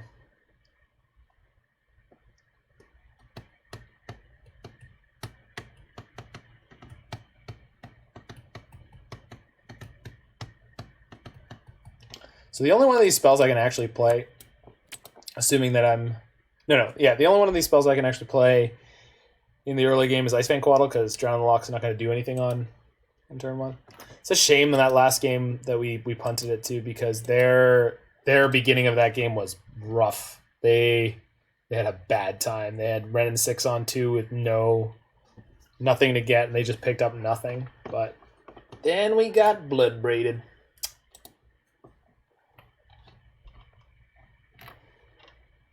Sometimes you get hit with the blood braid.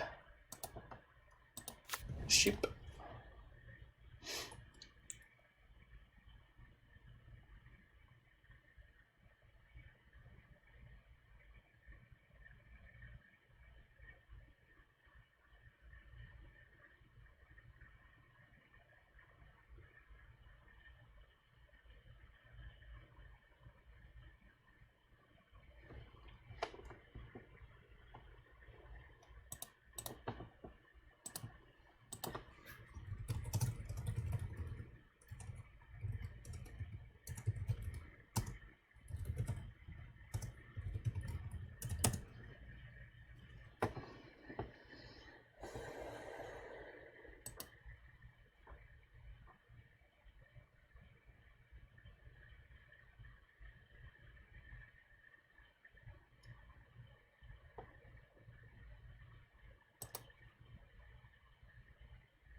Holy jumping.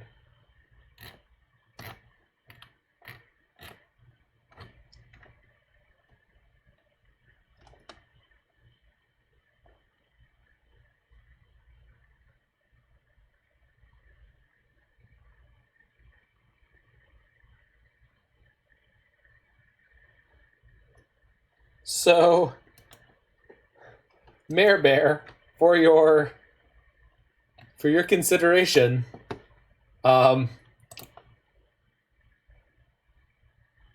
the deck where the Royal Silence is gas. It was gas in IceBURG control until I figured out that Abominable Tree Folk already had trample. That was a heartbreaker.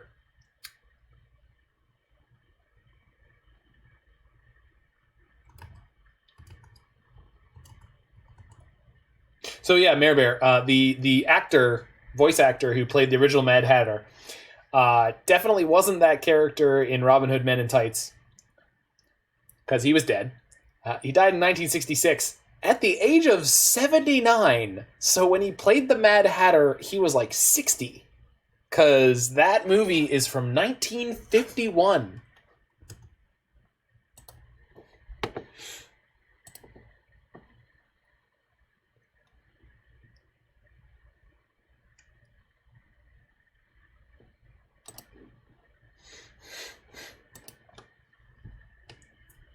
So, fun facts about Alice in Wonderland. I had no idea how old that movie was, but it is not surprising how like insanely goofy, screwed up bananas it is, considering it's from the 50s. Like that's a crazy movie to be showing to children. Pump my goose, Kinnon's Trinket Mage Embry. It do pump your goose. I guess it lets Kinnon and Trinket Mage swing as legitimate threats, because a 4/2 first strike trample is pretty beef. It kind of always does the same thing for Snapcaster Mage and Grixis Death Shadow.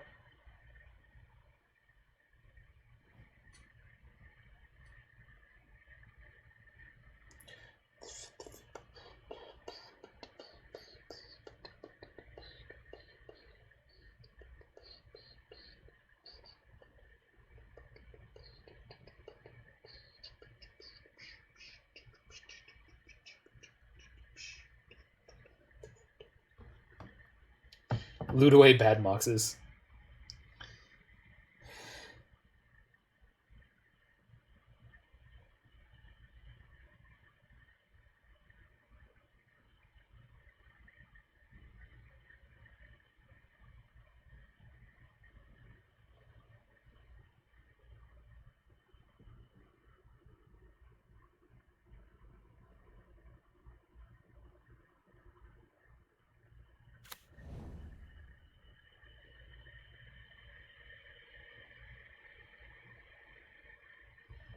All right, Raging Ravine. Cool. The dog park calls. All right, I'll see you in a bit. See you in a bit, friendo. Zagoth Triome. Fatal Push. Well, that's a pretty okay draw. We already got this Field of Ruin for the Raging Ravine. Everything's coming up Millhouse. Although, we do preferably want to keep them off of their double black diamonds.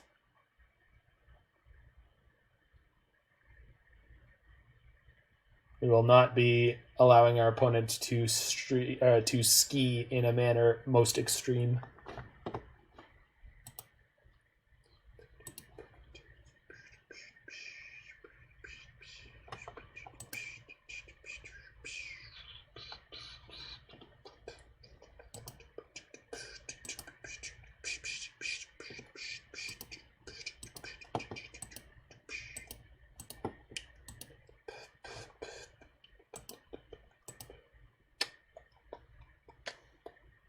Wow. Batu Tinha just bleeding all the clock back. I'm okay with it.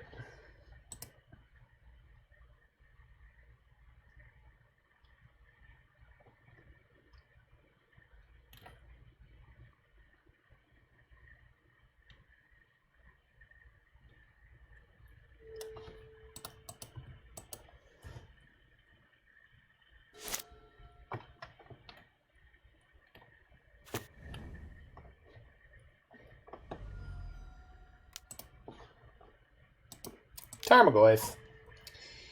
Yeah, that's fine in every way. Yeah. Because we're probably just going to push that next turn. But we're just going to play Ice-Fang this turn to draw a card. I love it. I like it. I love it. I want some more of it. Cool. So Snow-Covered Island into push. Get that out of here.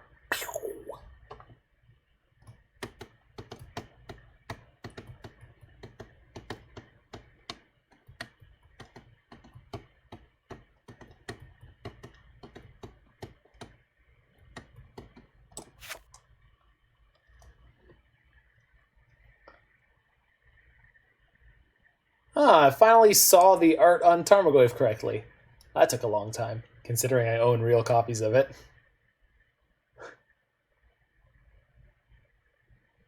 Weird. Okay. Am I attacking here? Probably. Dude. Snack gonna boop him. Boop him on the snoot. Boop.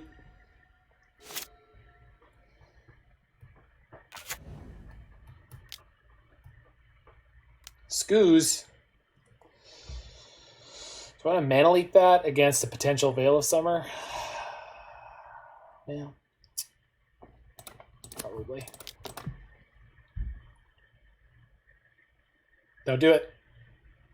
Don't veil me. Don't you veil me. It's not going slow because they're thinking. It's going slow because it's been going really slow this game for some reason. Okay, we got fields. Ooh, field into Loch looks kind of hot. So, because then we can drown for at least 3, but it looks like it'll probably be 4 when they do it up with this Verdant Catacombs. We don't want to snap it off too fast, if only because we do want to have the option of playing Assassin's Trophy or Abrupt Decay here.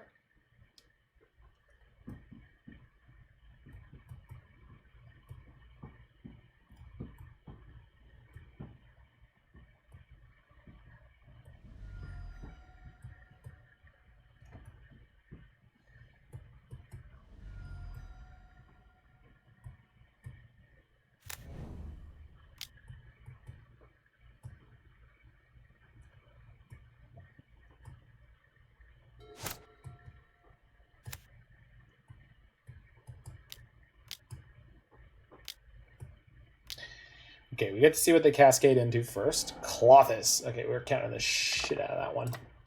So let's get rid of this Raging Ravine. Yeah. We can get Snook over to Island here, but I think I'd rather get a Swamp because that means we'll have access to our black-green removal in hand. So, and we've already got 3 islands in play. Sucks not having the second shoot, click through. I clicked through. I thought there was something else going on. All right. Don't forget about the oven. Thanks, friend. Yeah, this is gonna be, oh man. Well, now we have to fight the graveyard eating sulfuric vortex. Fudge.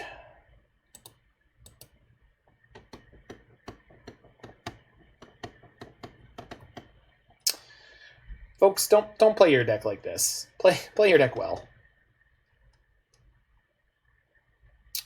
Do the good thing. Don't do the bad thing.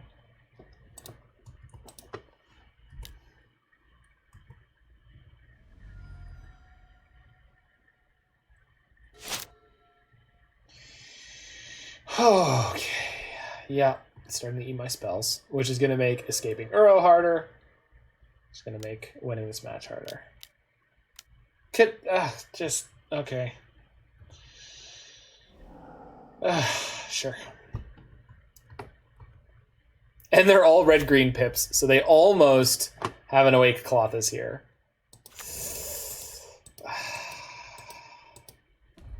Yeah. Oh, man, yeah. Oof. All right, we're probably just dead on this one. Feels bad. Oh well. Once again, Veil of Summer completely useless against the Jund deck. They're just not playing anything that matters. They're gonna hit me with the discard spell now that my green is tapped. Because I misplayed it. Ever so slightly I misplayed it. Yeah. Yep. Batu Tinha is that good of a player. They saw the tiny misplay I made there. I didn't actually do that during the end step, and I just got completely rolled by it. All right.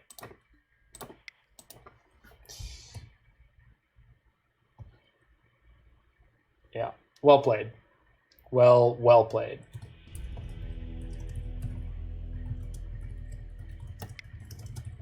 All right. Moving on. Yeah, I can't win them all.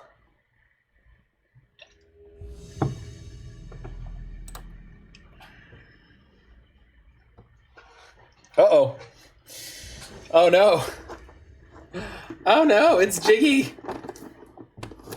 I'm against the mightiest of dragons.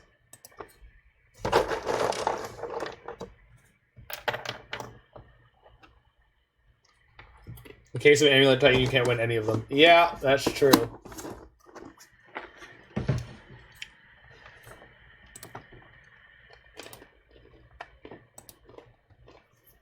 I haven't played that badly in a while, though.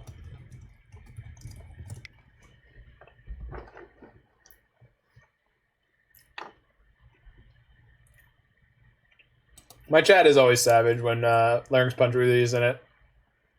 And you.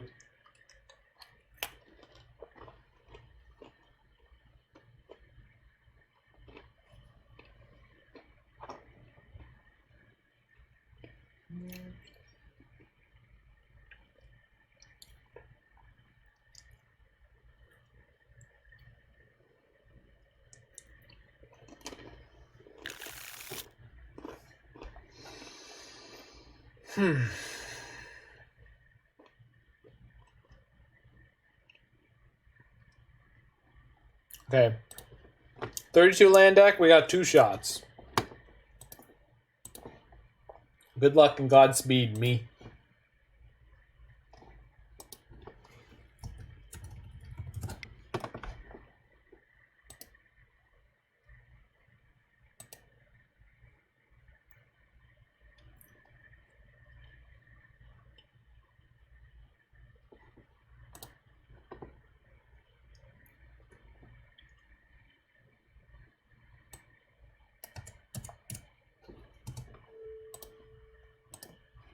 Okay.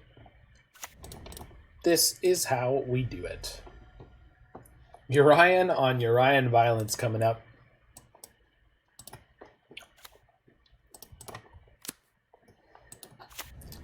Let's draw some cards. Boom! First one. Got it.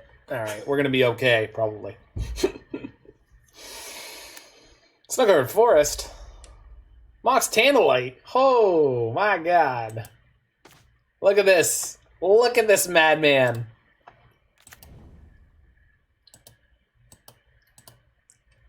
Alright. How aggressively do I want to draw?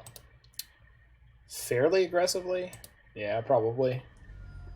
I think in the dark in this matchup, I probably want to go pretty hard here. This deck doesn't need to Mystic Sanctuary necessarily on. Whew, we are doing it up. Wow. This game's Yorion is going to be a banger.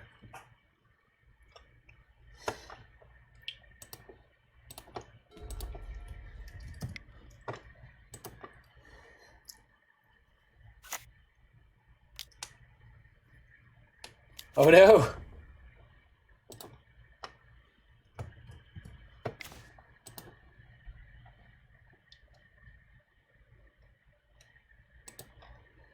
Okay, so we're gonna Uro into some kind of land.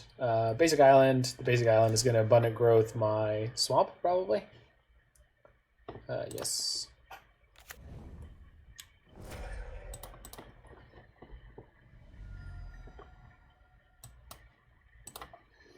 And then we'll see how badly this Kinnan goes off. Not looking good for the good guys.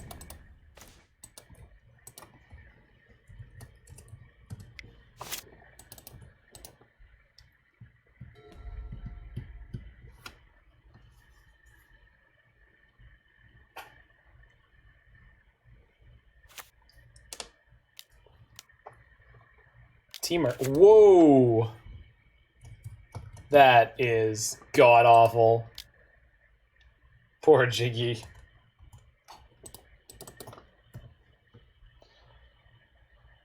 Oh, poor Jiggy.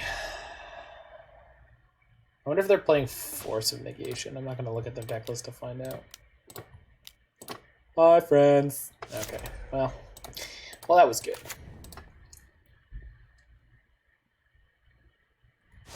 All right, Mox Tantalite coming off suspend.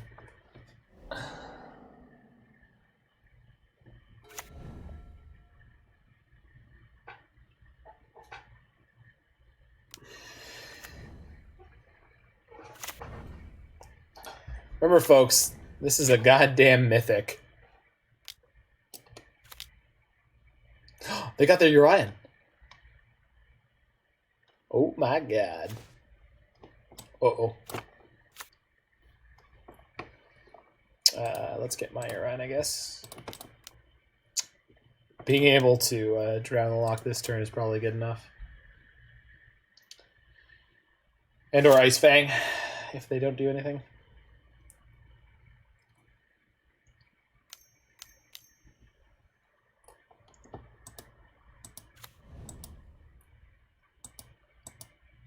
Resolves.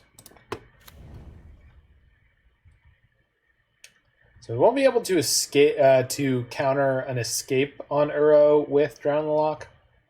We can just kill them afterwards. It will get them some value, but not that much. So I think we're okay with it.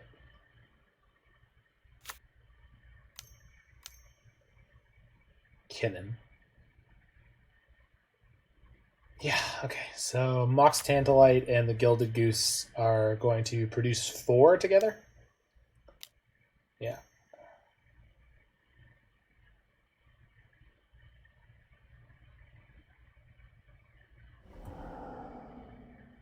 Okay, so I can't drown the Uro, but I could drown the Kinnan. Which is a funny sentence to have to say here. If I hit a fetch land next turn, I could Dead of Winter. But I need to be able to draw, so playing this Ice-Fang is not the best. Probably let's just drown this Kinnan now. No, I want to see if I can kill something else of theirs and then kill the Kinnan. Or then kill the Uro. The Uro is the value play. Alright. Let's get one of their blue sources.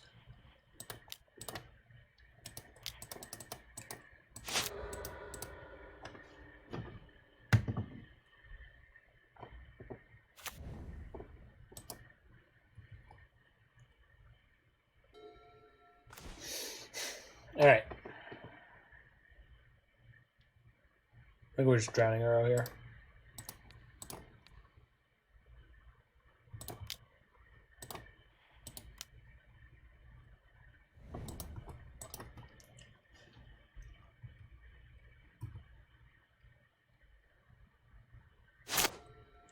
Up on cards, but we are way down on mana. We got 8 right now.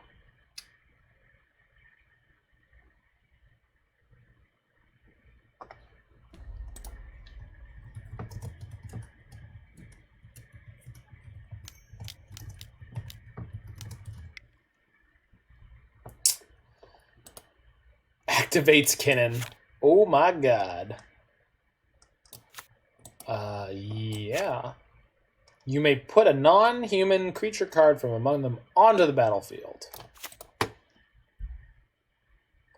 Yeah, okay.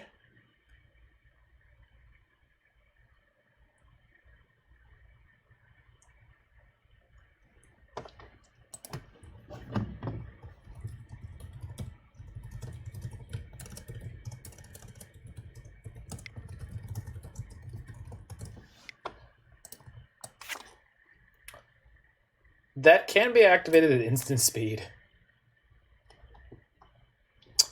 Okay.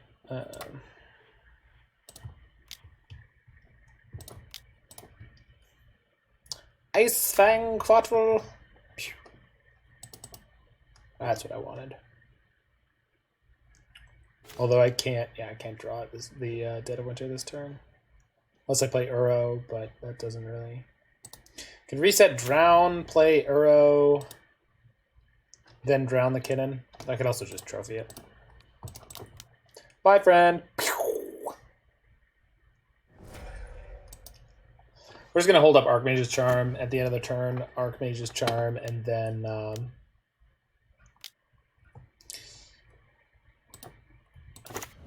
at the end of their turn, we'll Archmage's Charm and reset it. If they don't play anything, or if they play something, we can just Charm and counter it.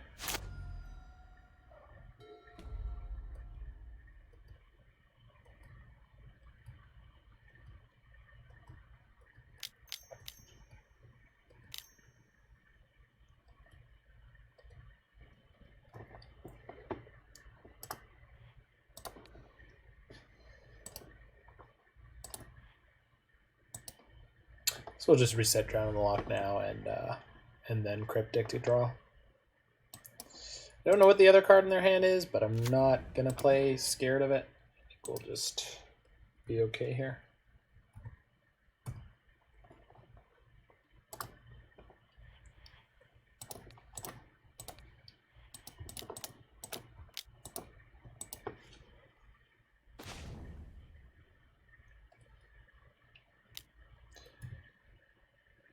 Okay, you got some geese. Geese a poppin'. So this turn we can play Yorion and have 2 mana up, which is pretty great. So that gives us Drown.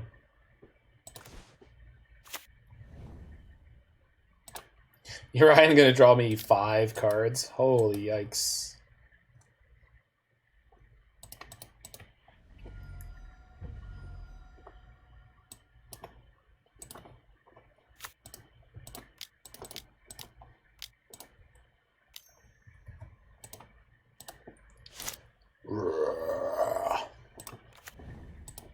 Trigger.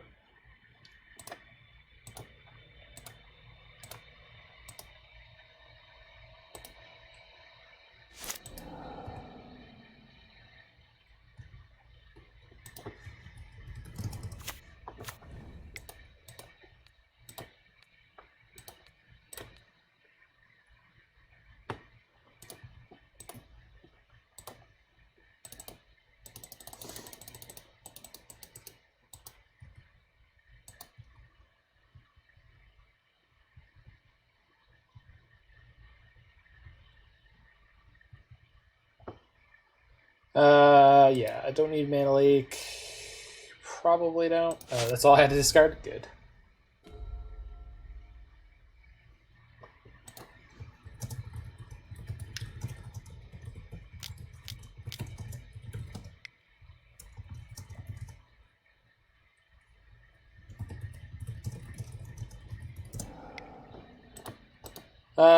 Yeah, I can't drown that. Whoopsh.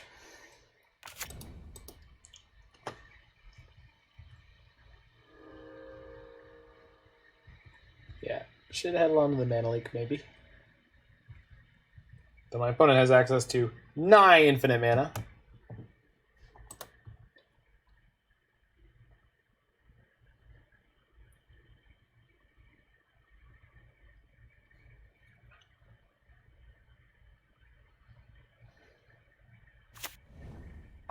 My friend zone is empty.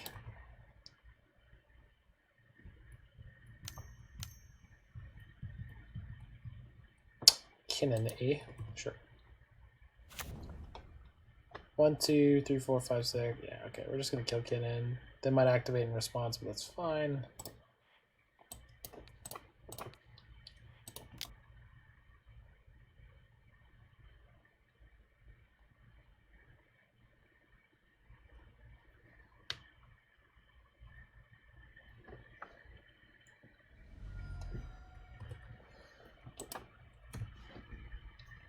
I have nothing else to do with this turn, so let's let them spin their Kinnan for that big value.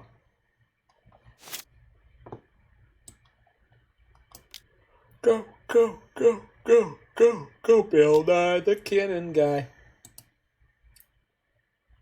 Flips an Uro into play, draws a card, gains 3 life. Nope. Whiffs again.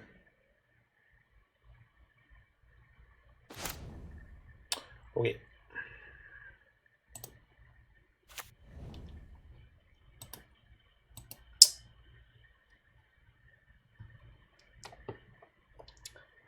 So I'll wipe their board here.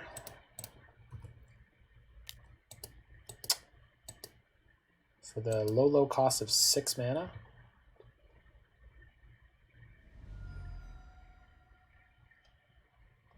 I have 8. So if they draw something they can put in the graveyard, they're just going to be able to cast their Uro again. Or... Okay, they conceded. Alright. Fair enough, Jig.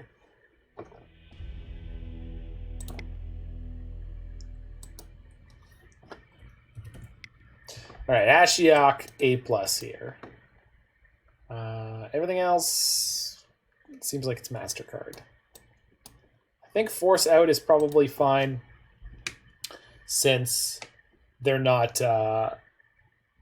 playing that many non-creature spells at all. It just seems like it's a bunch of creatures and like I guess the mana rocks are, but I don't want to pitch for them. I'm just gonna grab some more water real quick. Here's my noodle.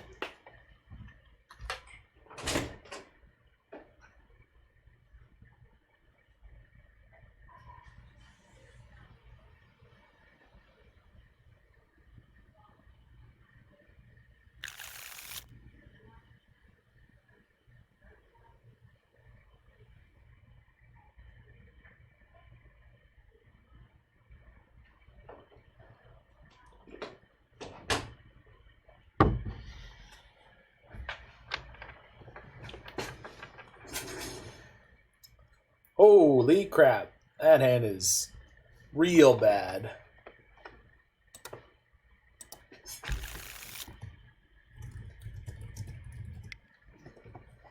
Okay, this one's much better. Let's just pitch Astrolabe. We've got, or not Astrolabe, Abundant Growth. We've got enough in Astrolabe.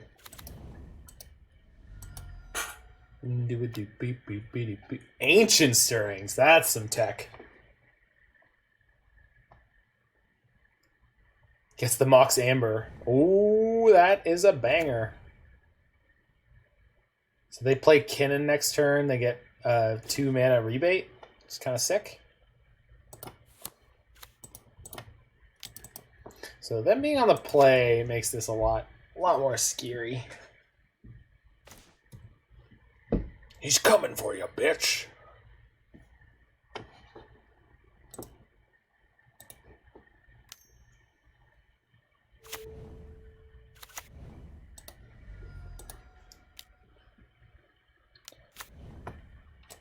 Ovia Pashiri, Sage Lifecrafter.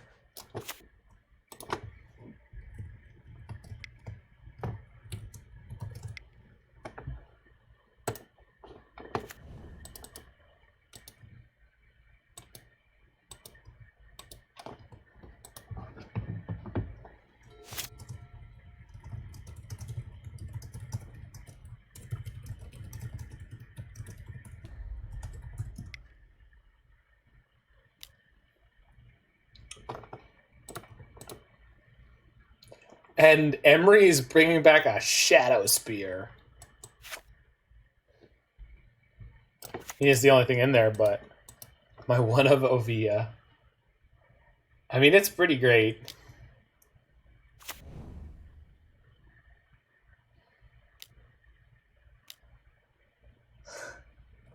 Equipping. You got it. Oh, no, don't swing. Don't do it, Jiggy. Oh, no. Oh, no. Good catch. Good catch. Good catch.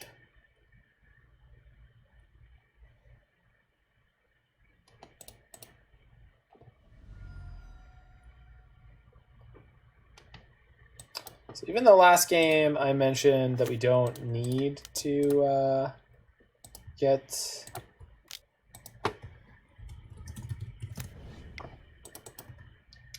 We don't need to get triple island immediately in this deck. It's not a bad thing to do. I was really hoping to draw a land there, but...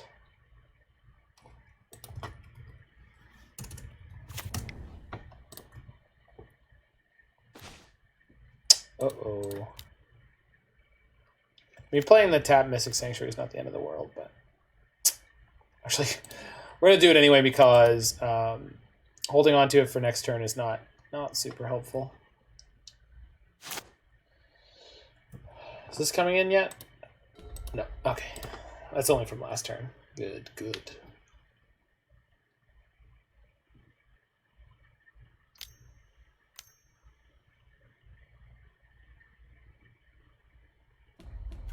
Oh no! No! Oh, they picked up a land.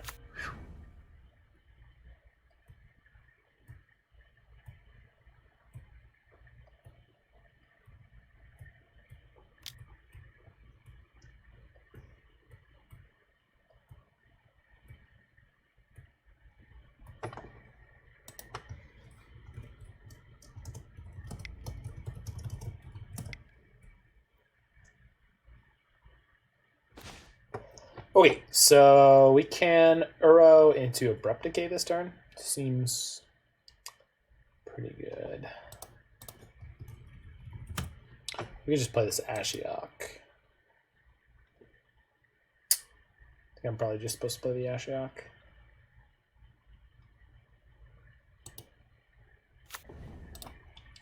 Or, yeah, now Uro will just sit on what we've got so far. Can let them pick up another land. The problem is they definitely have Veil mana open, so I don't want to just walk into that for freebie. For free. But I guess every card that I want to play right now is going to walk into Veil, so...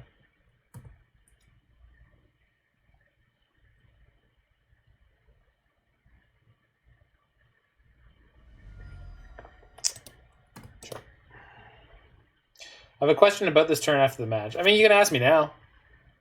There's no reason to hold it, my friend. I frequently need things to talk about, and I don't feel under any particular pressure right now.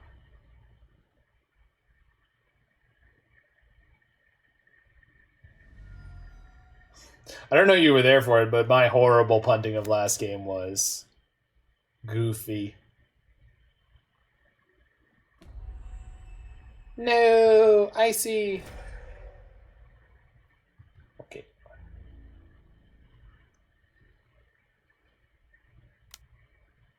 No attack with the Emery. Fair enough. Playing a viewer, though, don't you worry that might be a tad unfair? I mean, you guys are always helping me, though. I mean, like, asking a question is not necessarily helping me. Like... they have tapped off green here.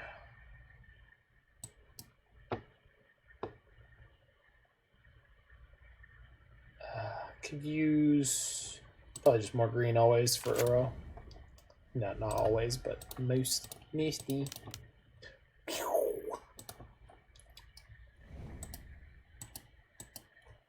Spell Pierce. Ah. When we will steal their Ovaya? Yeah. I saw it earlier. I'm not sure, but it's definitely on my radar. Probably now. Problem is, well, they'll just re-equip the Shadow Spear, but that's fine. I think this turn is Ashiok plus steal their Ovaya. I don't just want to tap out against them, though.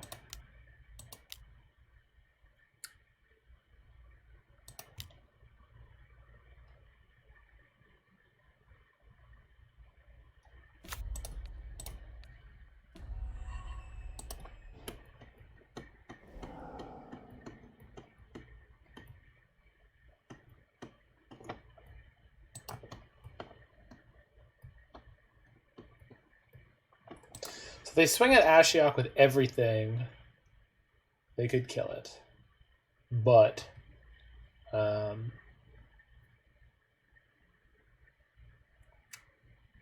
think that's fine. probably Abrupt Decay the Emery and then steal their Ovia next turn. Because then there'll be nothing else for the Shadow Spirit to equip to. Seems good.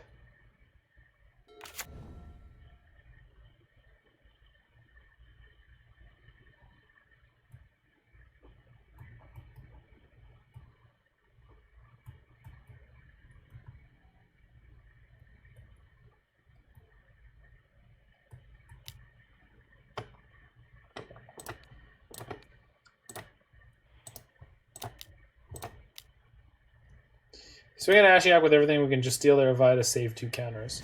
While that's true, I just feel like doing it this way because then they can't equip the Shadow Spirit or anything, and then I get to do the digs. Unless, of course, they play a creature here. Especially if it's like Urza. Okay, Ashiok on 1 counter. So I cannot keep my Ashiok no matter what I do. They will be able to end it. Oh no. Karn!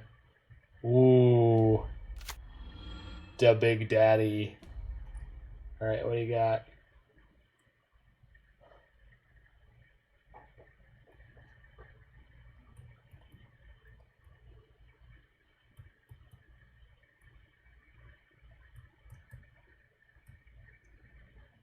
I'm such a big fan of what's happening right now.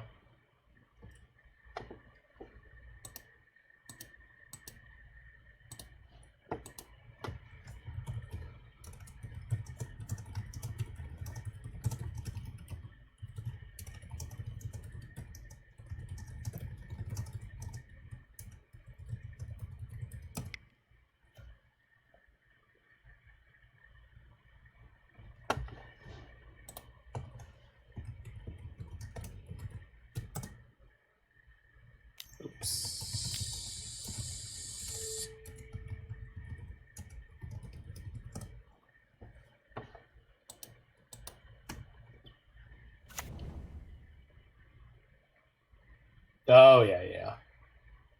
Huh. That's funny.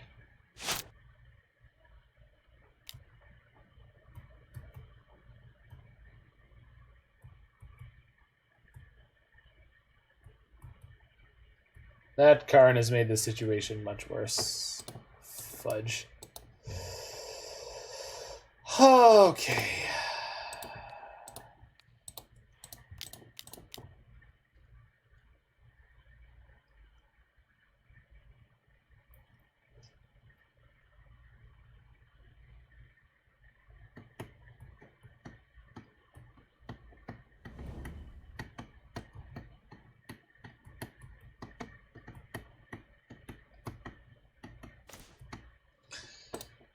Not a bad draw.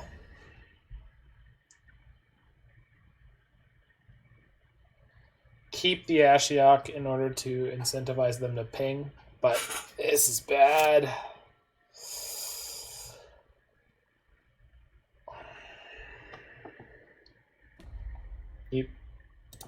Alright, you may freely search.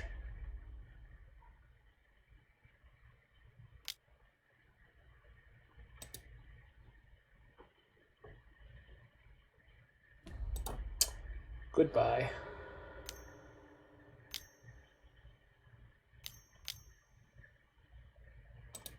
Dang it. Yep, that's a good one. Okay.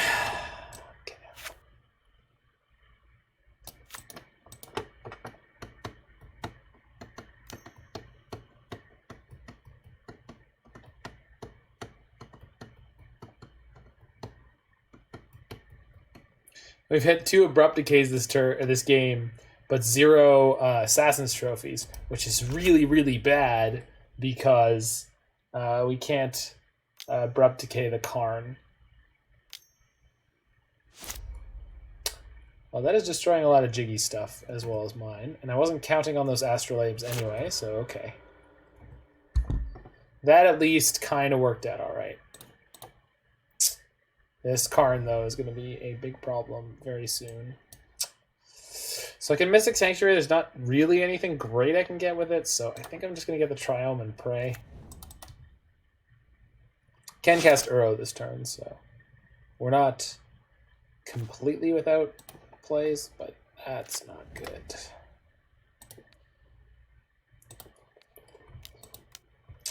actually. Guess if I draw Dead of Winter or, well, I won't be able to play Dead of Winter, but the things I could draw that, hold on.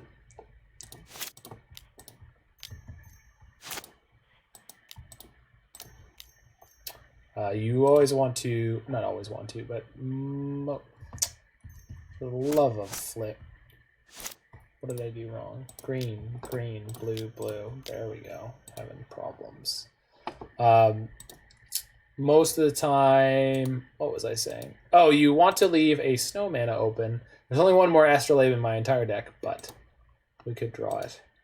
And you do want to be able to play it if you do. Okay, Wista.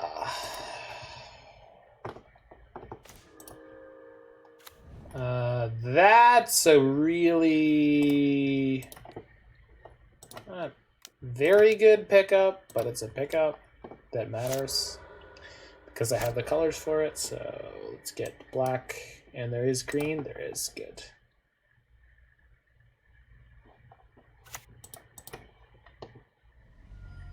Think I gotta kill the Karn. Seems good for a lot of reasons. Obviously, leaving the Urza in place sucks, but you can't beat everything in one go. Urza will go down to a Dead of Winter. Hopefully we pick one up.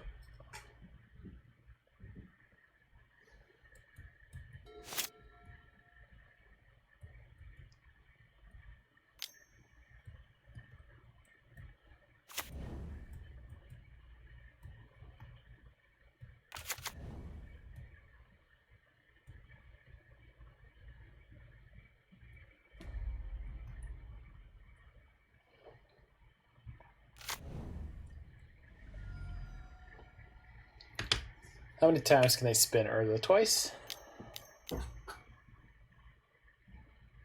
Oh, they can also just play Yorion. Oh, Yorion Urza is so good.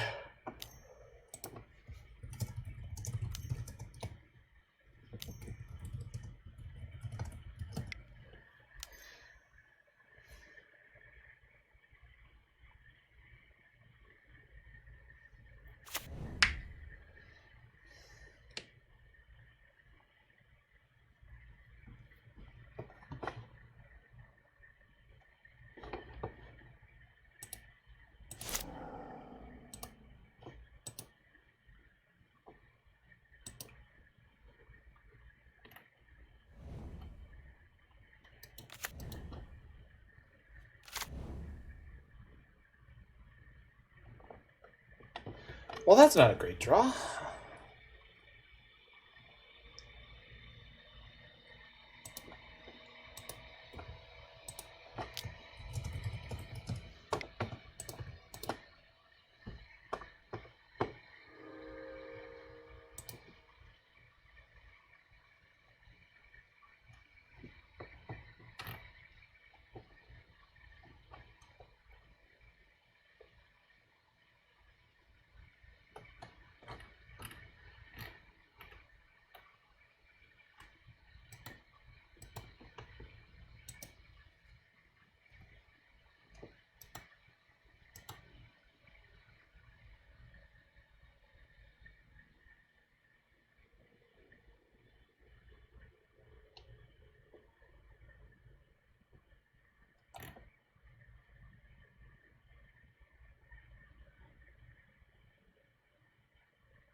Oops. They took it? What the hell? Okay.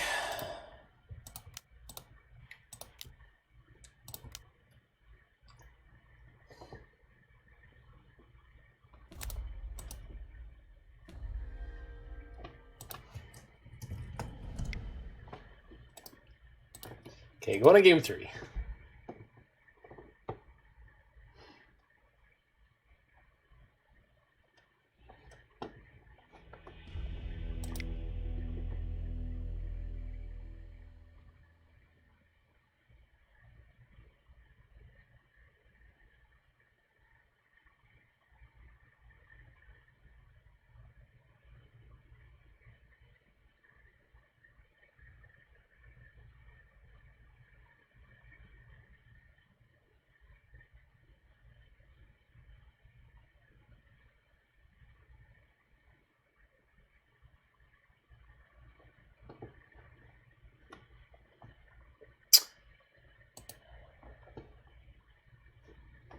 Oh yeah, we got some wild games here.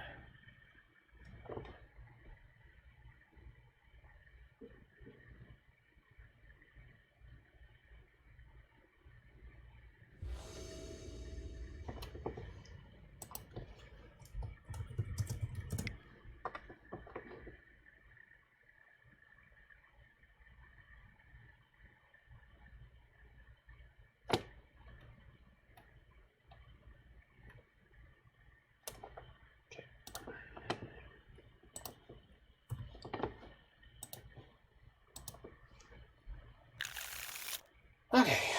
Yeah, it's keepable. Not great, but it's a keeper.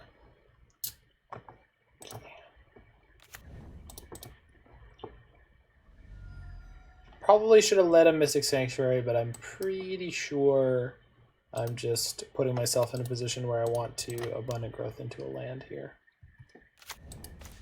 Okay, we did the thing, so never mind. No punt zone!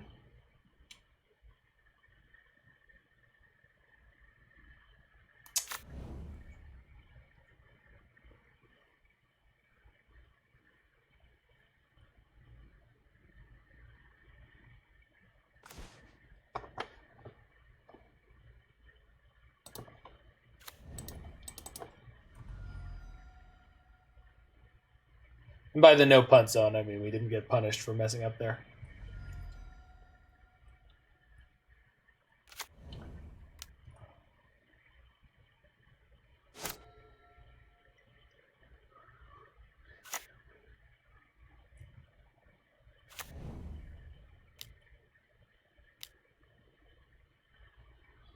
Yep.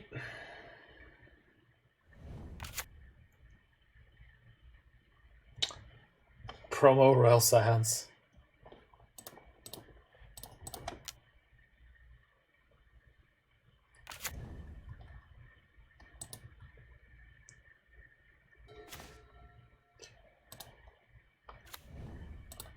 Go field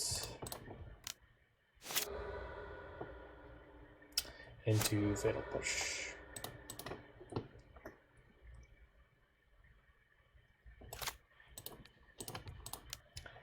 Boink. Kaya.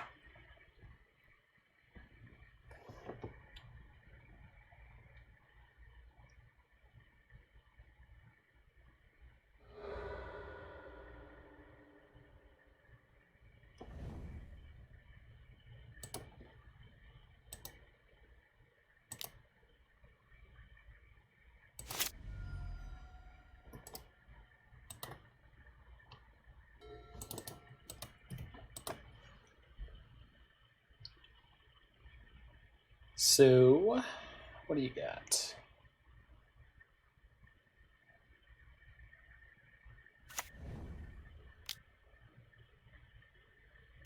Sure. Ah, right, of course. Definitely an option. Good, good. So, Liliana looking less than spectacular against Ren and 6 here.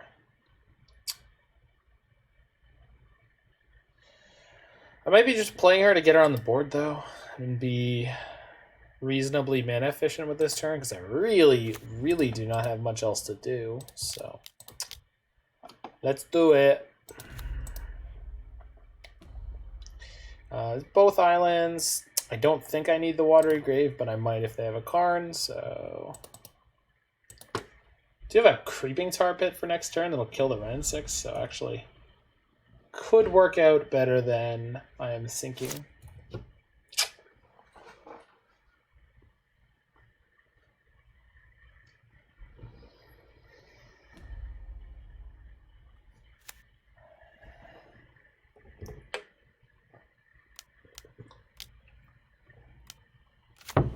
Yikes.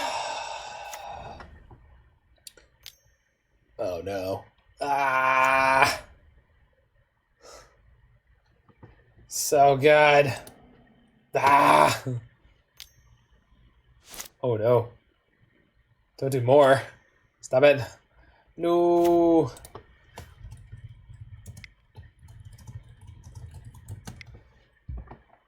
Need to draw Dead of Winter pretty fast.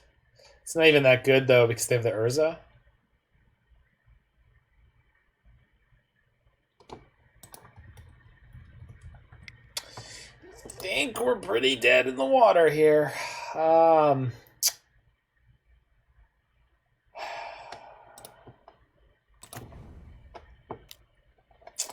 guess the Liliana Edict is like not awful because all of their creatures are reasonably high value. So they're in a pretty rough spot with what they want to sacrifice. It probably is the Construct, which is good.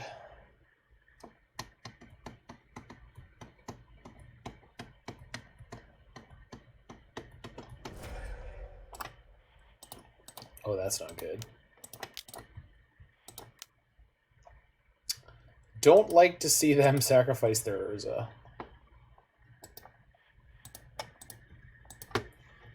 Creepy boy!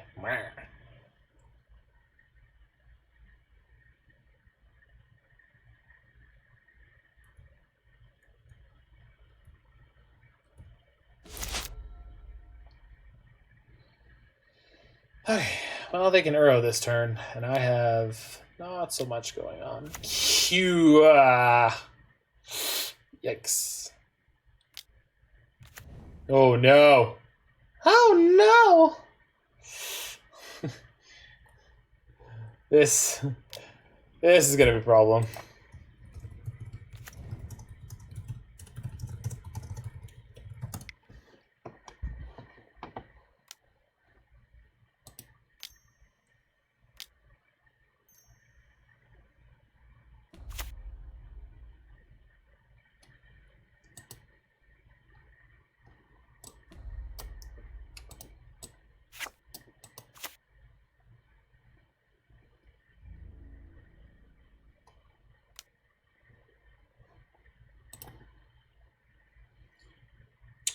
Only have 2 snow permanents, so Dead of Winter is not going to cut it. Abrupt Decay. It's okay. And Creeping Tar Pit is nowhere near good enough to take that out.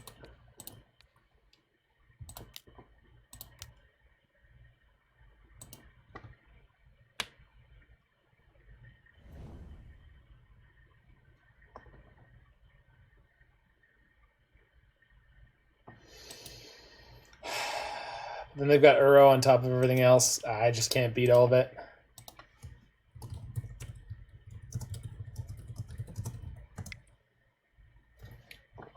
Might be a little too tired tonight to try to get through the next deck, FYI. So if y'all are sticking around for the third one, we may not make it there. I'll be back in 2 seconds, and then we'll be moving on to the next match.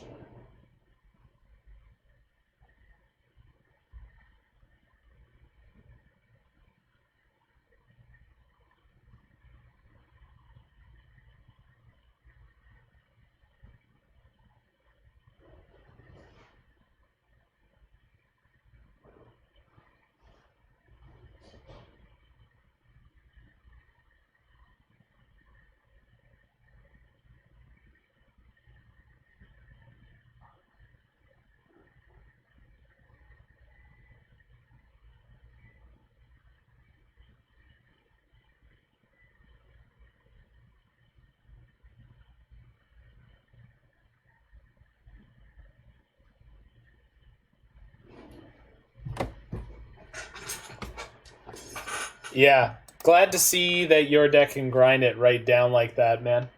That was sick. Good job. Good job.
Okay.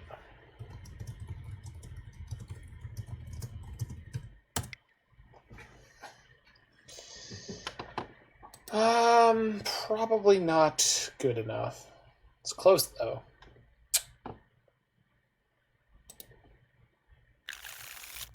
Much better. Not great, but good.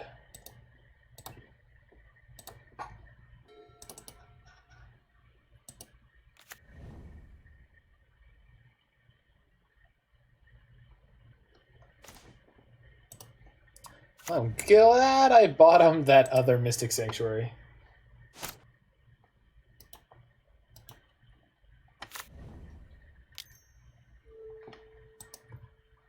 What in the what? Is this blue-white Tron? Might be blue-white Tron. It's been a minute since I seen me some blue-white Tron.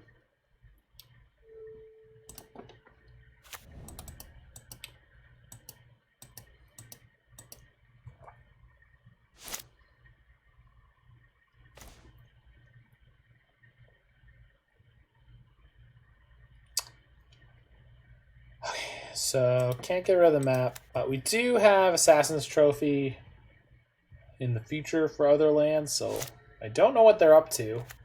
Haven of the Spirit Dragon. Holy crap. Well, I don't know what they're up to.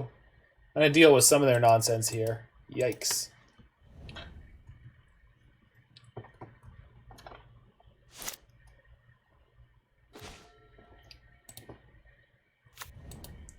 Field of Ruin feels good here. Gonna get me a forest. They've got Field of Ruins too.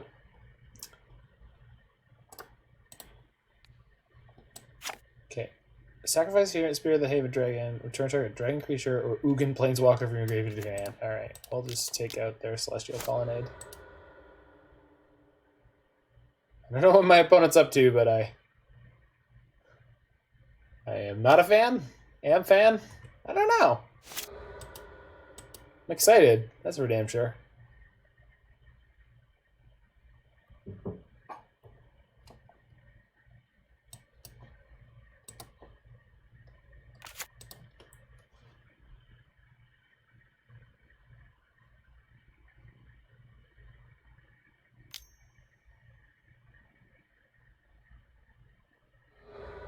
Damn. That's frustrating. I think I'm getting a swamp here. And we're just going to play a tap Mystic Sanctuary next turn because I think having Assassin's Trophy against whatever is about to happen against me is going to be worthwhile.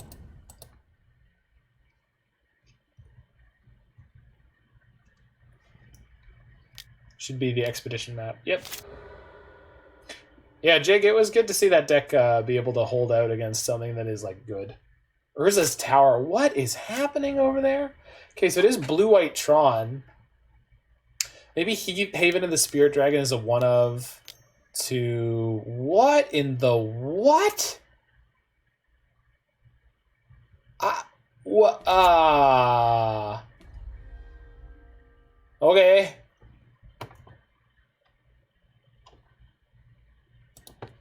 Oh, that sucks. Holy jumping. I don't... Okay. What? I don't... Blue-White Tron playing Haven... But does Blue-White Tron play Teferi? It didn't used to. Champion for filtering. Like, yeah, but it's just like... This is some wild cards to be playing in Modern.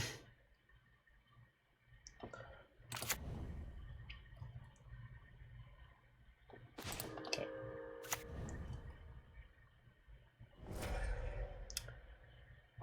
So, hold this or play it. Play it. So we have Arcane... Archmage's Charm next turn. We've got access to the Abrupt Decay this turn. If we want it. Or we can keep it. We can keep the Misty Rainforest for another Archmage's Charm next turn. Yeah, I mean, it looks like Blue-White Tron is just... Wow.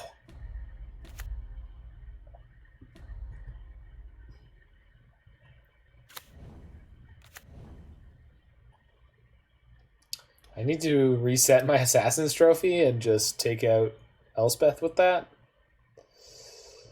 Yeah. You look like Uwu Tron.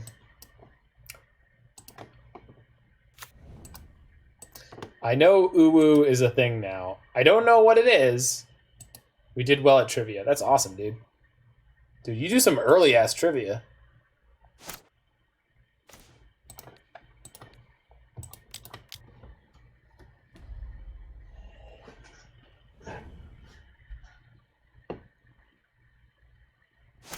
All but one African-American Oscar winner.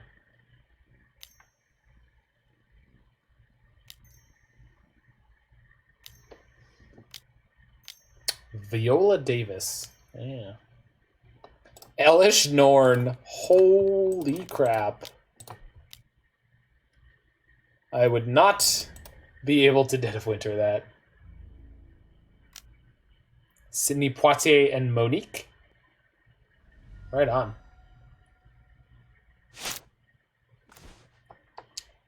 Okay.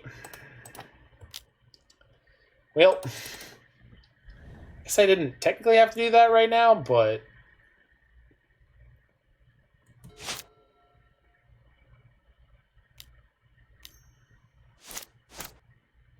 I cannot wait for them to play Gifts Ungiven and just crush me.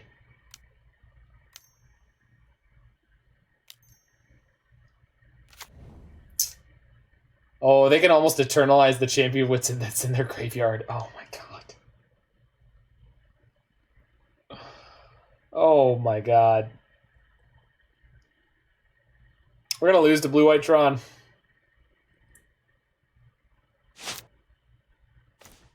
Yeah, I guess. It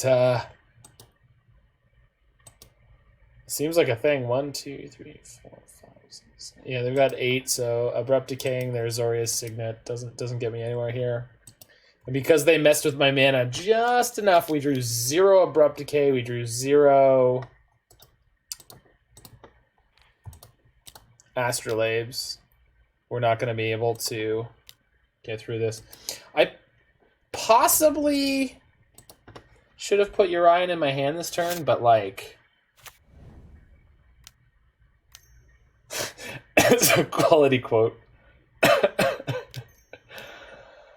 Yeah, that's... This has got to be game.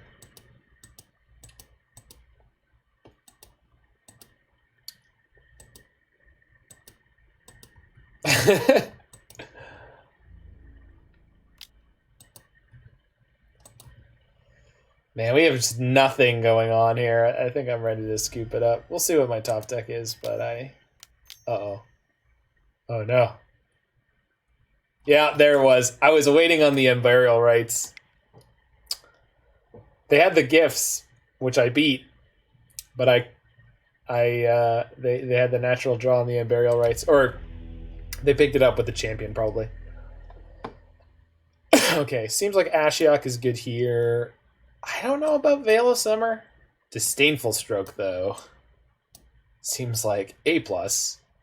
Don't think I want Brutality. Definitely don't want Fatal Push, which probably gives me room for, I think, Thoughtseize. Well, I guess I went the Damping Spheres against the Tron. Probably cut some mana leaks. I doubt Rejection's worth. Yeah, I don't think so. I don't think Rejection's worth it. I don't even know if Dead of Winter is all that worth it. Like, obviously they resolved the Elspeth there, but I'm hoping they don't resolve things like Elspeth. And then probably the second Liliana can go out.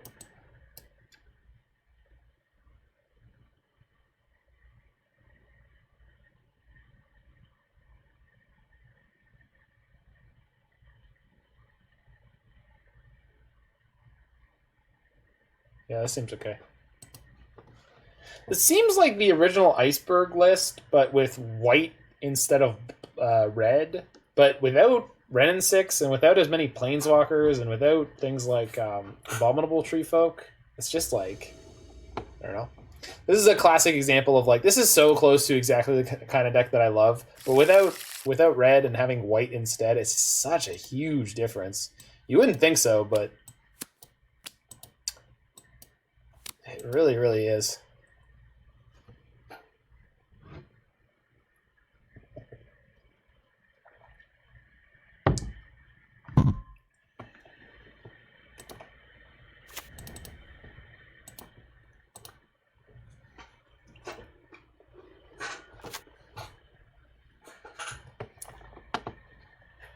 Okay, I'm gonna get a basic here. I'm gonna get the Triumph here. If they have Field of Ruins, we'll cross that bridge when we get there.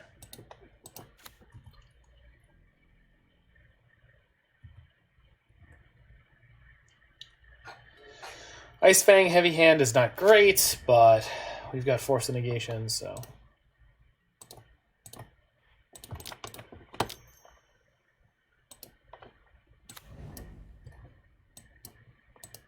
It's a good draw. Good memoirs. Shake. Shake it.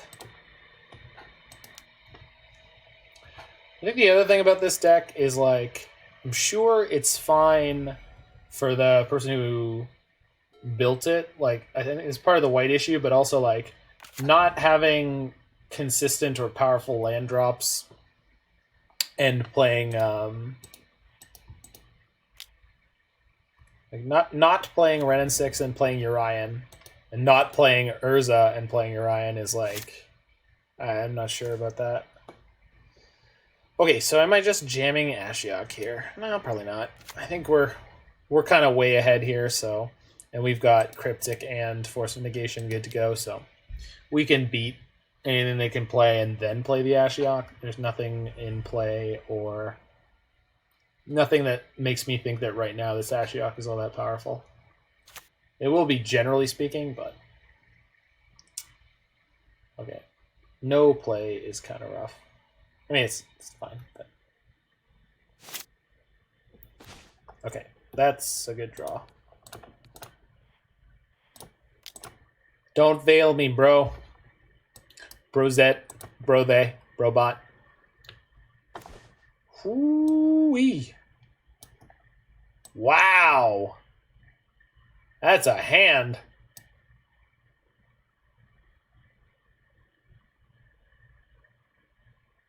Yeah, I should have played the land first. I think we're taking the Dispel.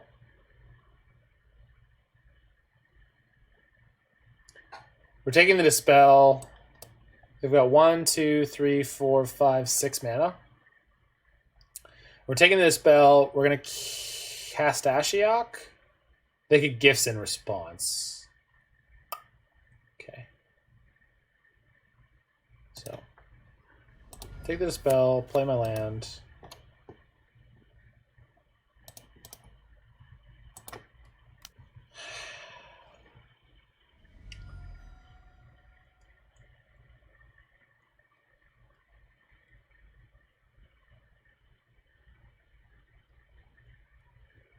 Okay, so without the Dispel, they can't resolve any of those, and getting the Ashiok down prevents them from casting whatever they get off the gifts. So I'm going to cast Ashiok here with the idea being that we are going to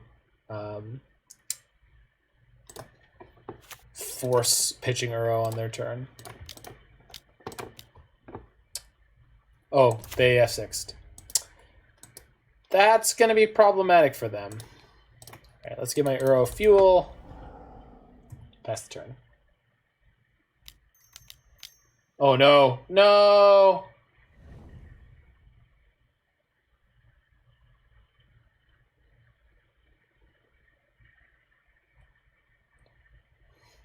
Their clock is still counting down, so no concession lockup yet.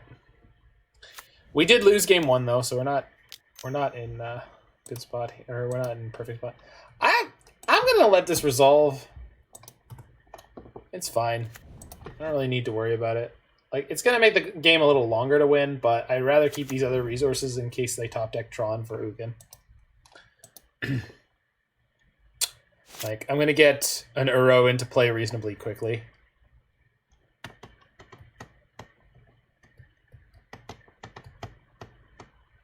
Reset Charm. Yeah, I probably should have. I still can. Yeah. No. I mean, I should have done an end step, but oh no, I don't have any Mystic Sanctuaries left. They're both in my graveyard. Wild. Okay. So we've got green, blue. So I just need another blue. And preferably black. I'm a little light.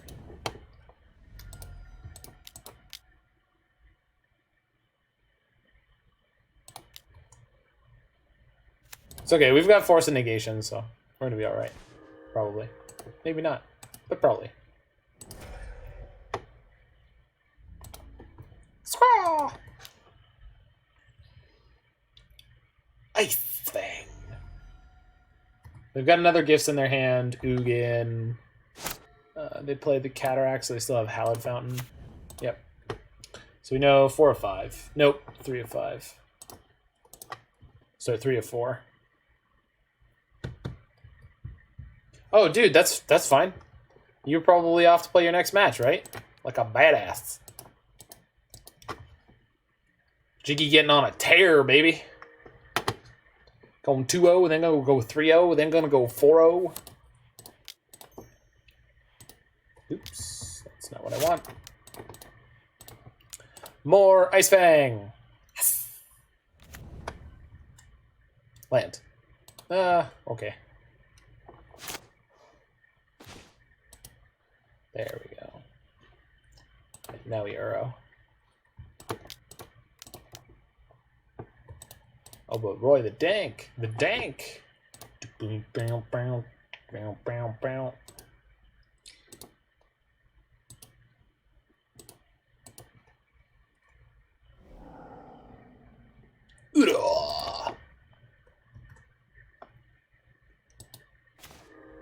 Nah, I'm good. Thanks, deck. Smoosh.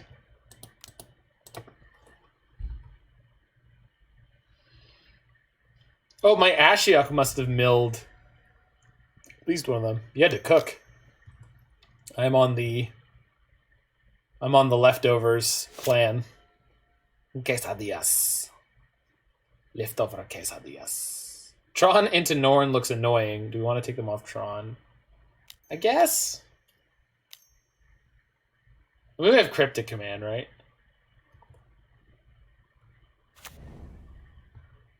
So, I'm not really worried. Discards 2 Gifts on Givens. Holy yikes. We'll take them off Tron here, though. Excuse me, blue-white Tron. Wait. This is very important. And Larynx Punchworthy probably has the answer. So green Tron is good Tron. Eldrazi Tron is bad Tron. Blue Tron is like the awful Tron. What the hell is blue-white Tron? We need to make fun of this person's entirely reasonable deck choice. Even awfuler Tron. Maybe it's awful Tron.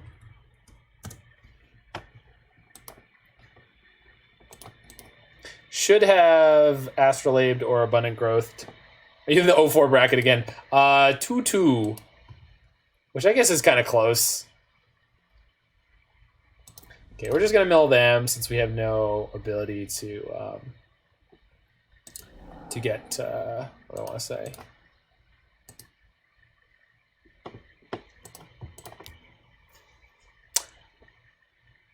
We can't fetch instants or sorceries out of our graveyard anymore with no copies of thing remaining. Wow. We're just rummaging up a storm this this turn.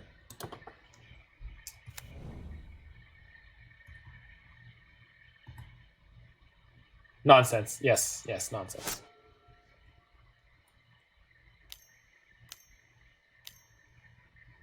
Another champion. Sure. Champion is not card advantage. Champion is just might be able to deck them. Yeah, I mean, we definitely could have. But that's the road we wanted to go down. Unburial Rites and Condescend. Very nice. With Ashiok and Yorion. Yeah, I mean, it's definitely an option.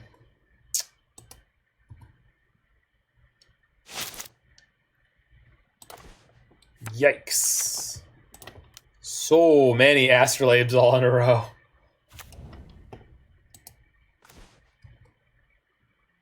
Oh no, Drowning Loch. My dead card.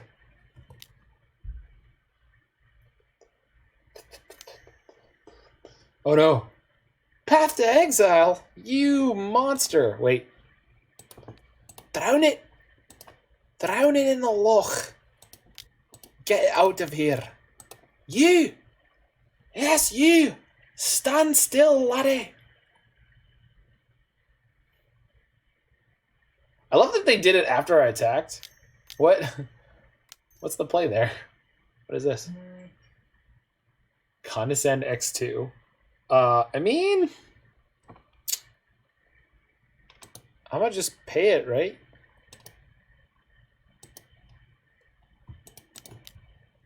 Sure.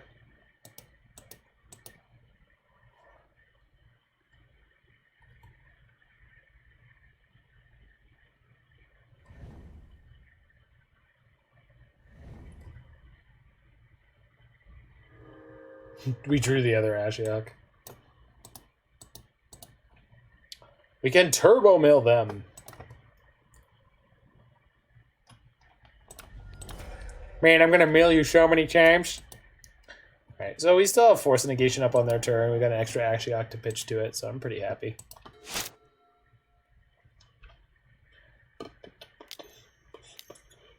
It's gonna be Batterskull.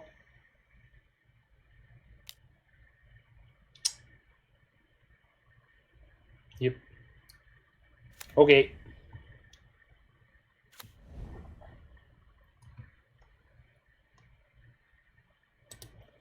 Abrupt Decay.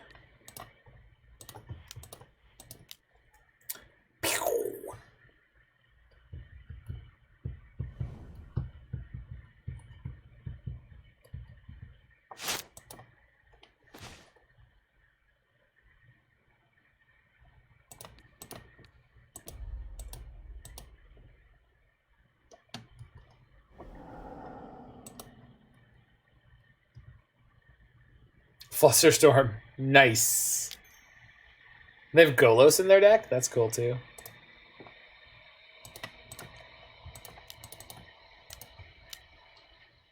Counter draw. Whee!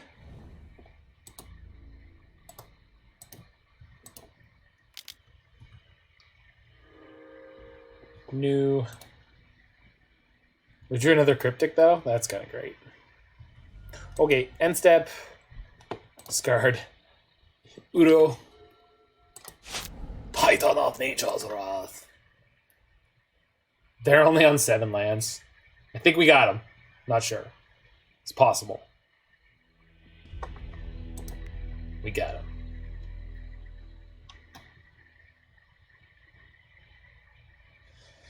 I think I'm pretty happy with my sideboarding here. I'll be back in 2 seconds, just throwing some quesadillas into the oven.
Okie doke. A timer set in case we try to burn the house down.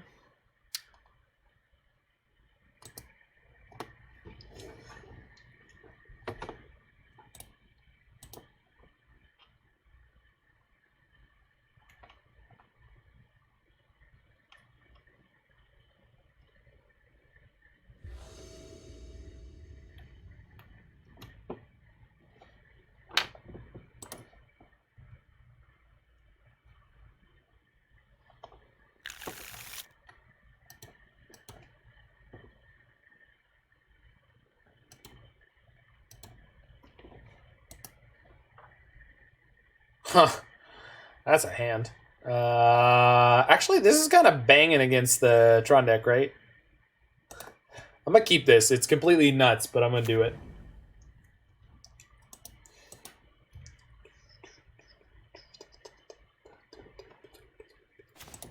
Okay, we're not fetching anything until we know what we want to fetch for.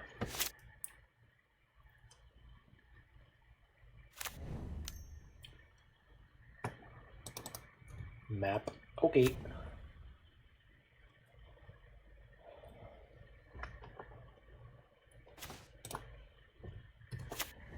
I'm a madman, people. This isn't completely nuts. This is the hedgiest hedge I've ever hedged. Yeah, okay. I mean, if we draw a blue or black, it'll be pretty nuts, possibly.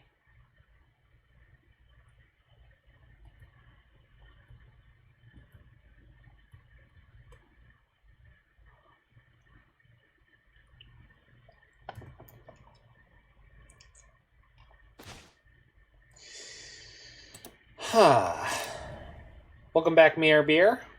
The oven was turned on as per my instructions, so I am able to keep things on track for myself occasionally.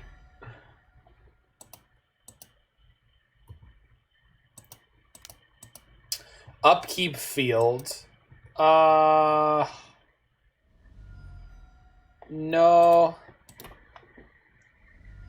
Think I'd rather end step field.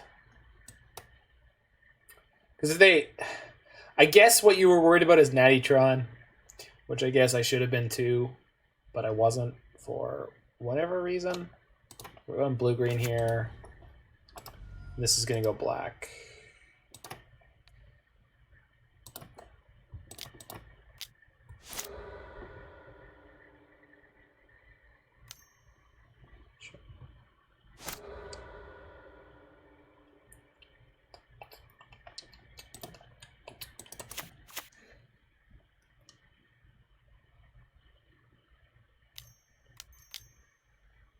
Ooh. Actually, this could be great because we're about to play an Ashiok. They have Flusterstorm and they have Dispel. I think that's the name of the card, but they don't. I don't think they have like Spell Pierce or anything of that nature, so we might get them good here with the Ashiok. Okay. Choose the cards that go into the graveyard. So, Ashiok and Detention Sphere? Yeah, perfect. Perfect. Okay.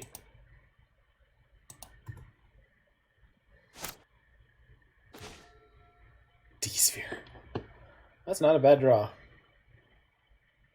Okay, I'm gonna play the field, and then we got 1, 2, 3, 4, so we can go down to 2 to do.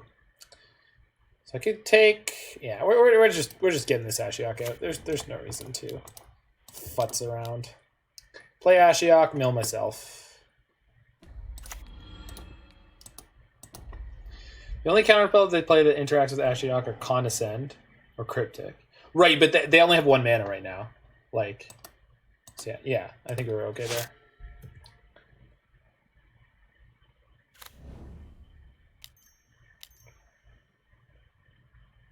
Champion number 2. This is kind of what we were hoping for.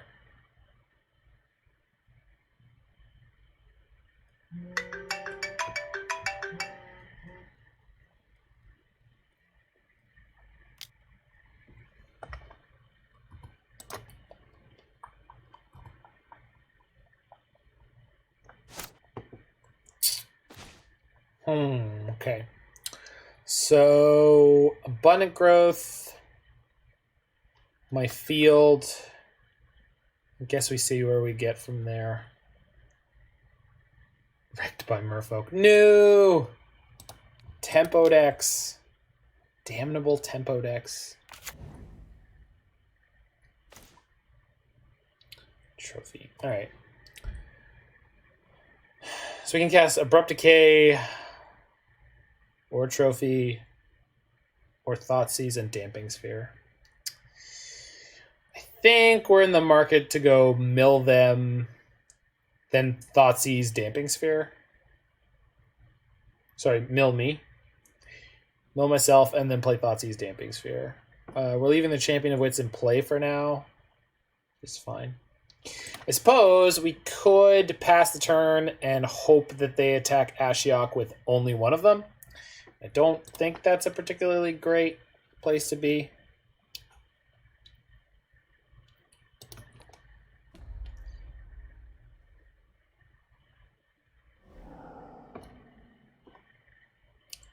Okay. If we play the Damping Sphere first, we get in real trouble. So, not doing that. Okay. Elspeth, Dispel, and Champion of Wits. We're definitely taking the Elspeth. Yeah. Even with Damping Sphere shutting off their Tron lands, they can play her. So, pretty happy to do that. Both games they drew 2 Dismembers. Must be nice. I mean, they might be playing 4 nowadays. But, yeah. If you're on the quest for a 5-0, it's a brutal one. My green-red lands deck hit 3 4-1s, but then an 0-5. So it was a sobering 0-5, let's say.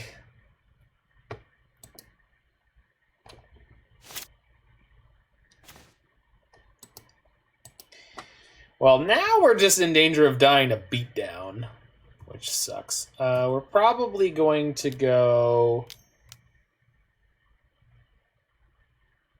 Field your Colonnade, and then I'll be able to cast either Stroke or... But I don't think I can give myself the option of Stroke or Abrupt Decay if I choose now. However, with Damping Sphere out, I don't know what they'll play that I'll need to Stroke. See what they grab first. Sure. Celestial Colonnade. Actually, yeah, I have no reason to fire off early.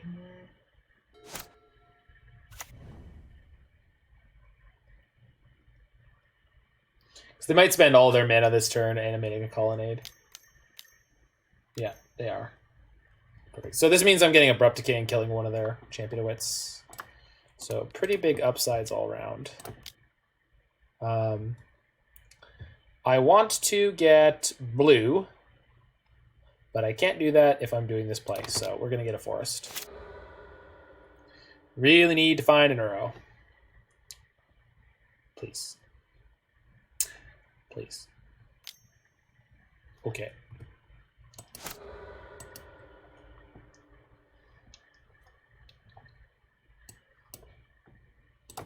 Okay. They still have that Dispel in their hand, so I'm going to play Abrupt Decay while they have the mana to allow them to attempt to counter it if they wish. We'll see. Nope. All right. Well played, opponent. Did not walk into the thing.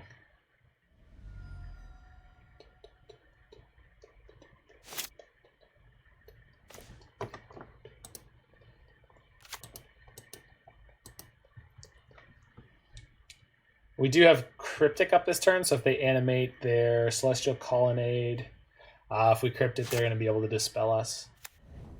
So we're probably just going to have to punt out our Abundant Growth and just do the same exact play we did last turn, which is Field of Ruin into Abrupt Decay.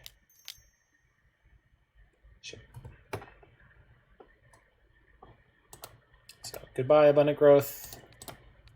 I knew and loved ye.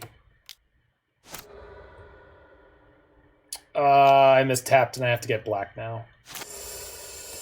That is not where I want it to be. Actually, can I? Nope. Screwed up. Fully screwed up. It's fine.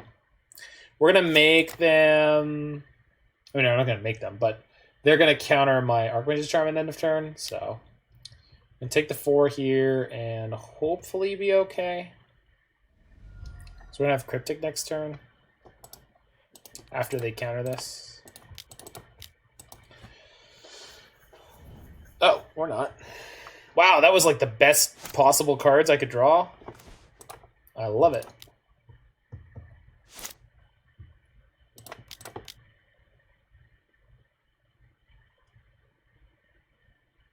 Green, black, yeah, because then I have Abrupt Decay ready to go. Sick top deck, yeah. I mean, they're going to be able to get their Champion of Wits out this turn by... if they want to spend all their mana on it, but... Path? Oh, yeah. Okay, sure.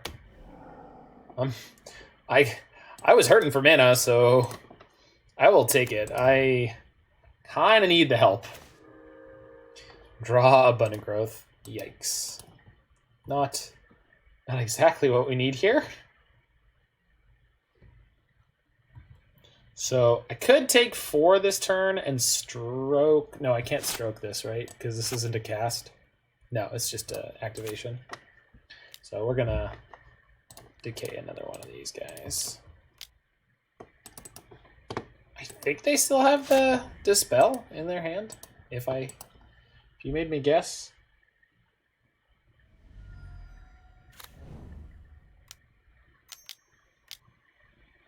Yeah. Oh! Oh, God, that is way bigger than a Champion of Wits. So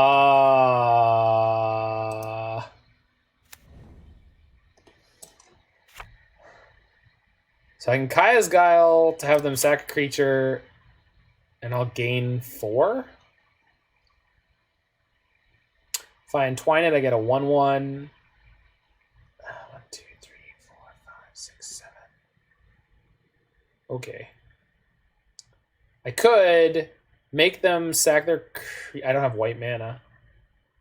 I need to play Abundant Growth first.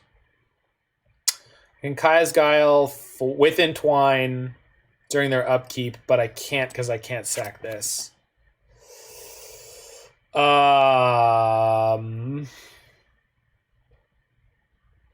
We can just Trophy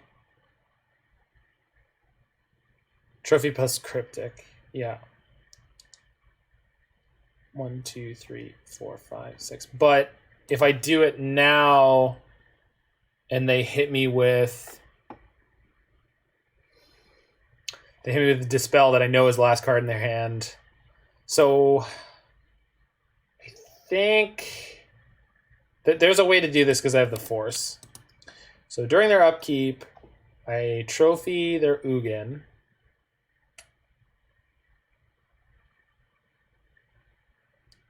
Yeah, actually, yeah. That's the play. So we Abundant Growth the fetch land. Oh, no. This is not going to work. Because we're going to have to pay 1 for the Force of Negation.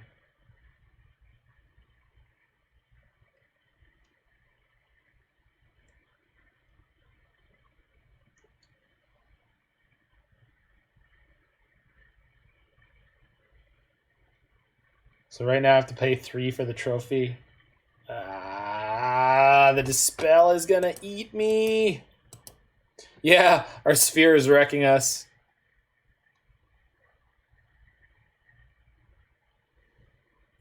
Okay. The way out of this is make them sack a creature and gain 4 life on their turn. If they just plus the Ugin.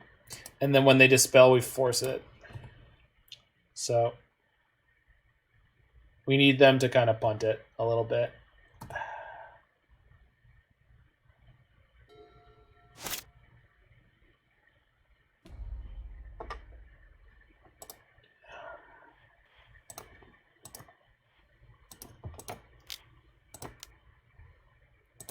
Each opponent sacrifices a creature, you gain 4 life. You dispel me. I'm gonna force it. Yeah.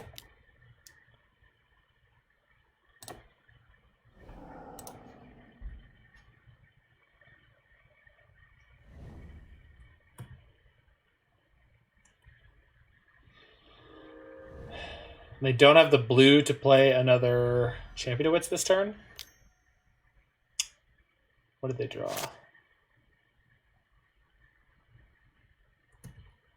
Yeah, they want a Champion of Wits, but they can't. They don't have the blue. Oh, shoot. I'll be right back.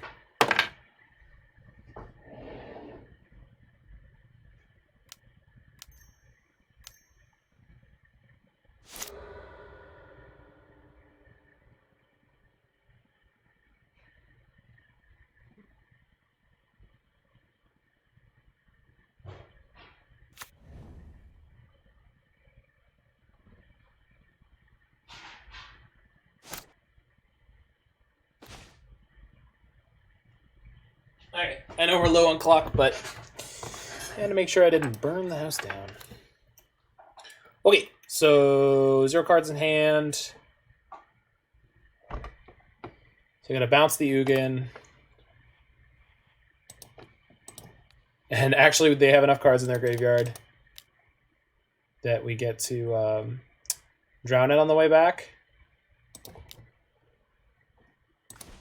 Cool. 1, 2, 3, 4, 5, 6, 7, 8, 9, 10. Or we can mana leak it.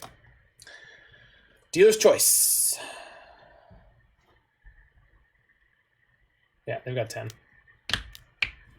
We might just make it out of this one alive.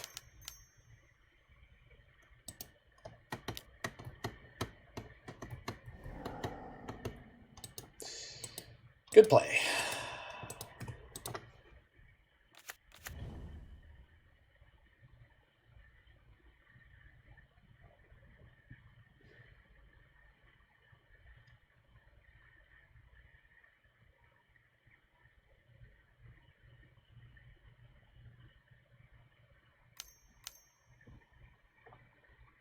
Signet.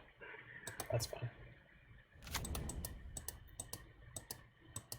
Yes, I mentioned it earlier. Okay, I can trophy this, but they've got 2 more champions, so I really want to. I think we want to reset Cryptic. But I gotta find a way to exile their graveyard. The problem is, if I exile their graveyard, I won't be able to use Drown in the Loch on the Ugin, and I can't use it on the.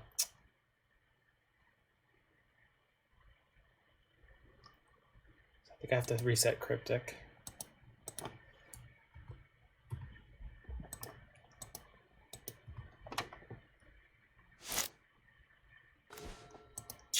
So I could bounce this and counter the Ugin.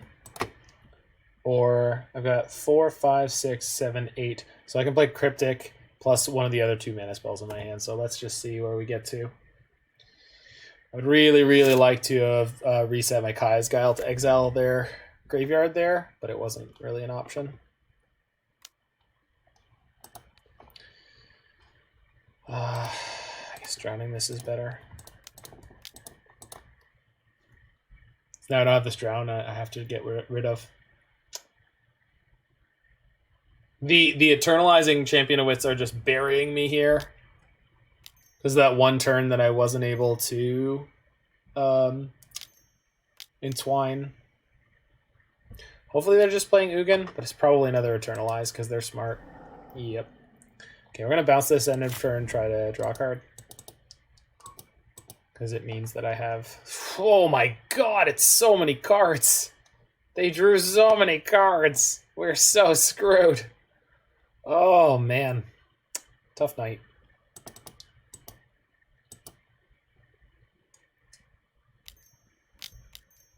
Okay, maybe this is good. Yeah. Counter target spell, bounce that. It's fine. It's a tough one. What the flip?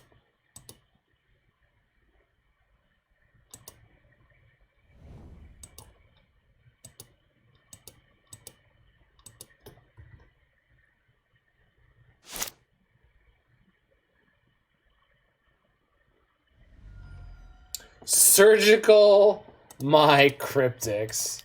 What if we didn't? Probably should have tapped double blue for that, or blue, black, or anything else. Top deck a cryptic. Okay. Well, we're still in this. Guess we just want Ashiok. Do we have any in the deck? We have 2? 3? I want to say 3. All 3. We haven't hit 1. We also could use an Uro, because we haven't hit any of those. I mean, we hit 1, but then they pathed it. So, opponent being fairly judicious with their resources overall.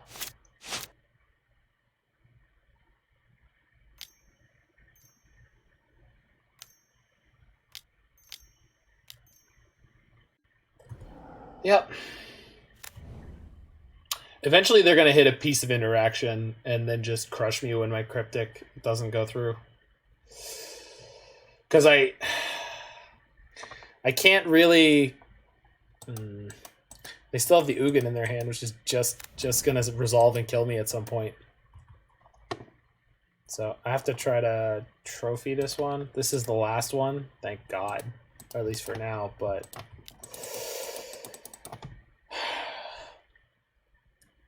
I can't cryptic here, so yeah, I needed it to resolve. The search probably whiffs. Yeah.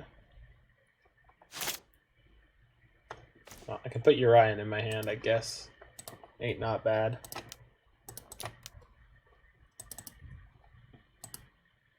Next turn I can cast Sky Noodle.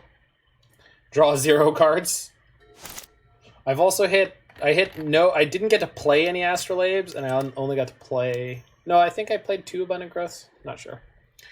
All right, time to lose. Counter it.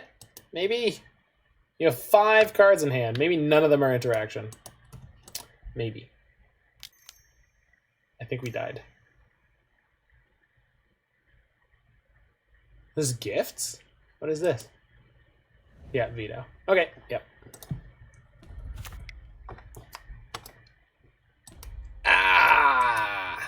Death. Well, shoot.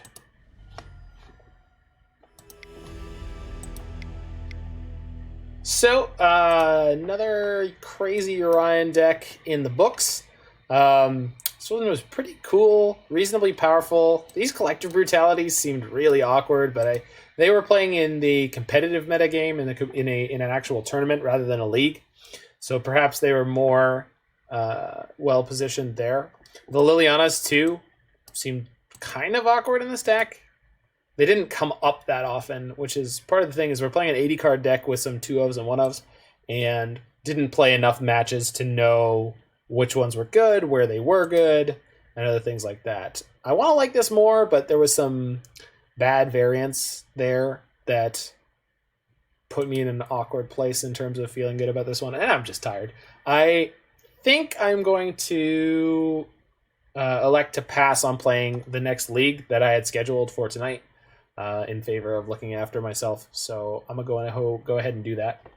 Thank you so much for everyone who did come around the stream from the early part 6 hours ago. The thing with playing another Yorion deck right now is it probably could be 2.5 to 3 hours, and I need to take a break for dinner first, so I don't want to take a break and then come back and then let you guys know that I'm not going to be doing anymore. So, good deck, great deck, tighter play. We were 2-0, we were going into 3-0, and I just punted away the match against Jund. We played against Jiggy Wiggy's sweet deck, and he beat us up, and then we played against Blue White Tron, and they got us good, even though it generally seems like we have a good setup for them. Those Champion of Wits were brutal, and there was just a bit of variance that got the better of us. So thank you guys so much for checking all this out. You can always check out all my stuff on YouTube, and that's hooked up with my Twitch and my Twitter, so I'll see you guys real soon, I'm sure. Take care of yourselves, take care of your loved ones and your friends and your family, and get out there and love some magic. Oh, not at all, Jiggy. You're great.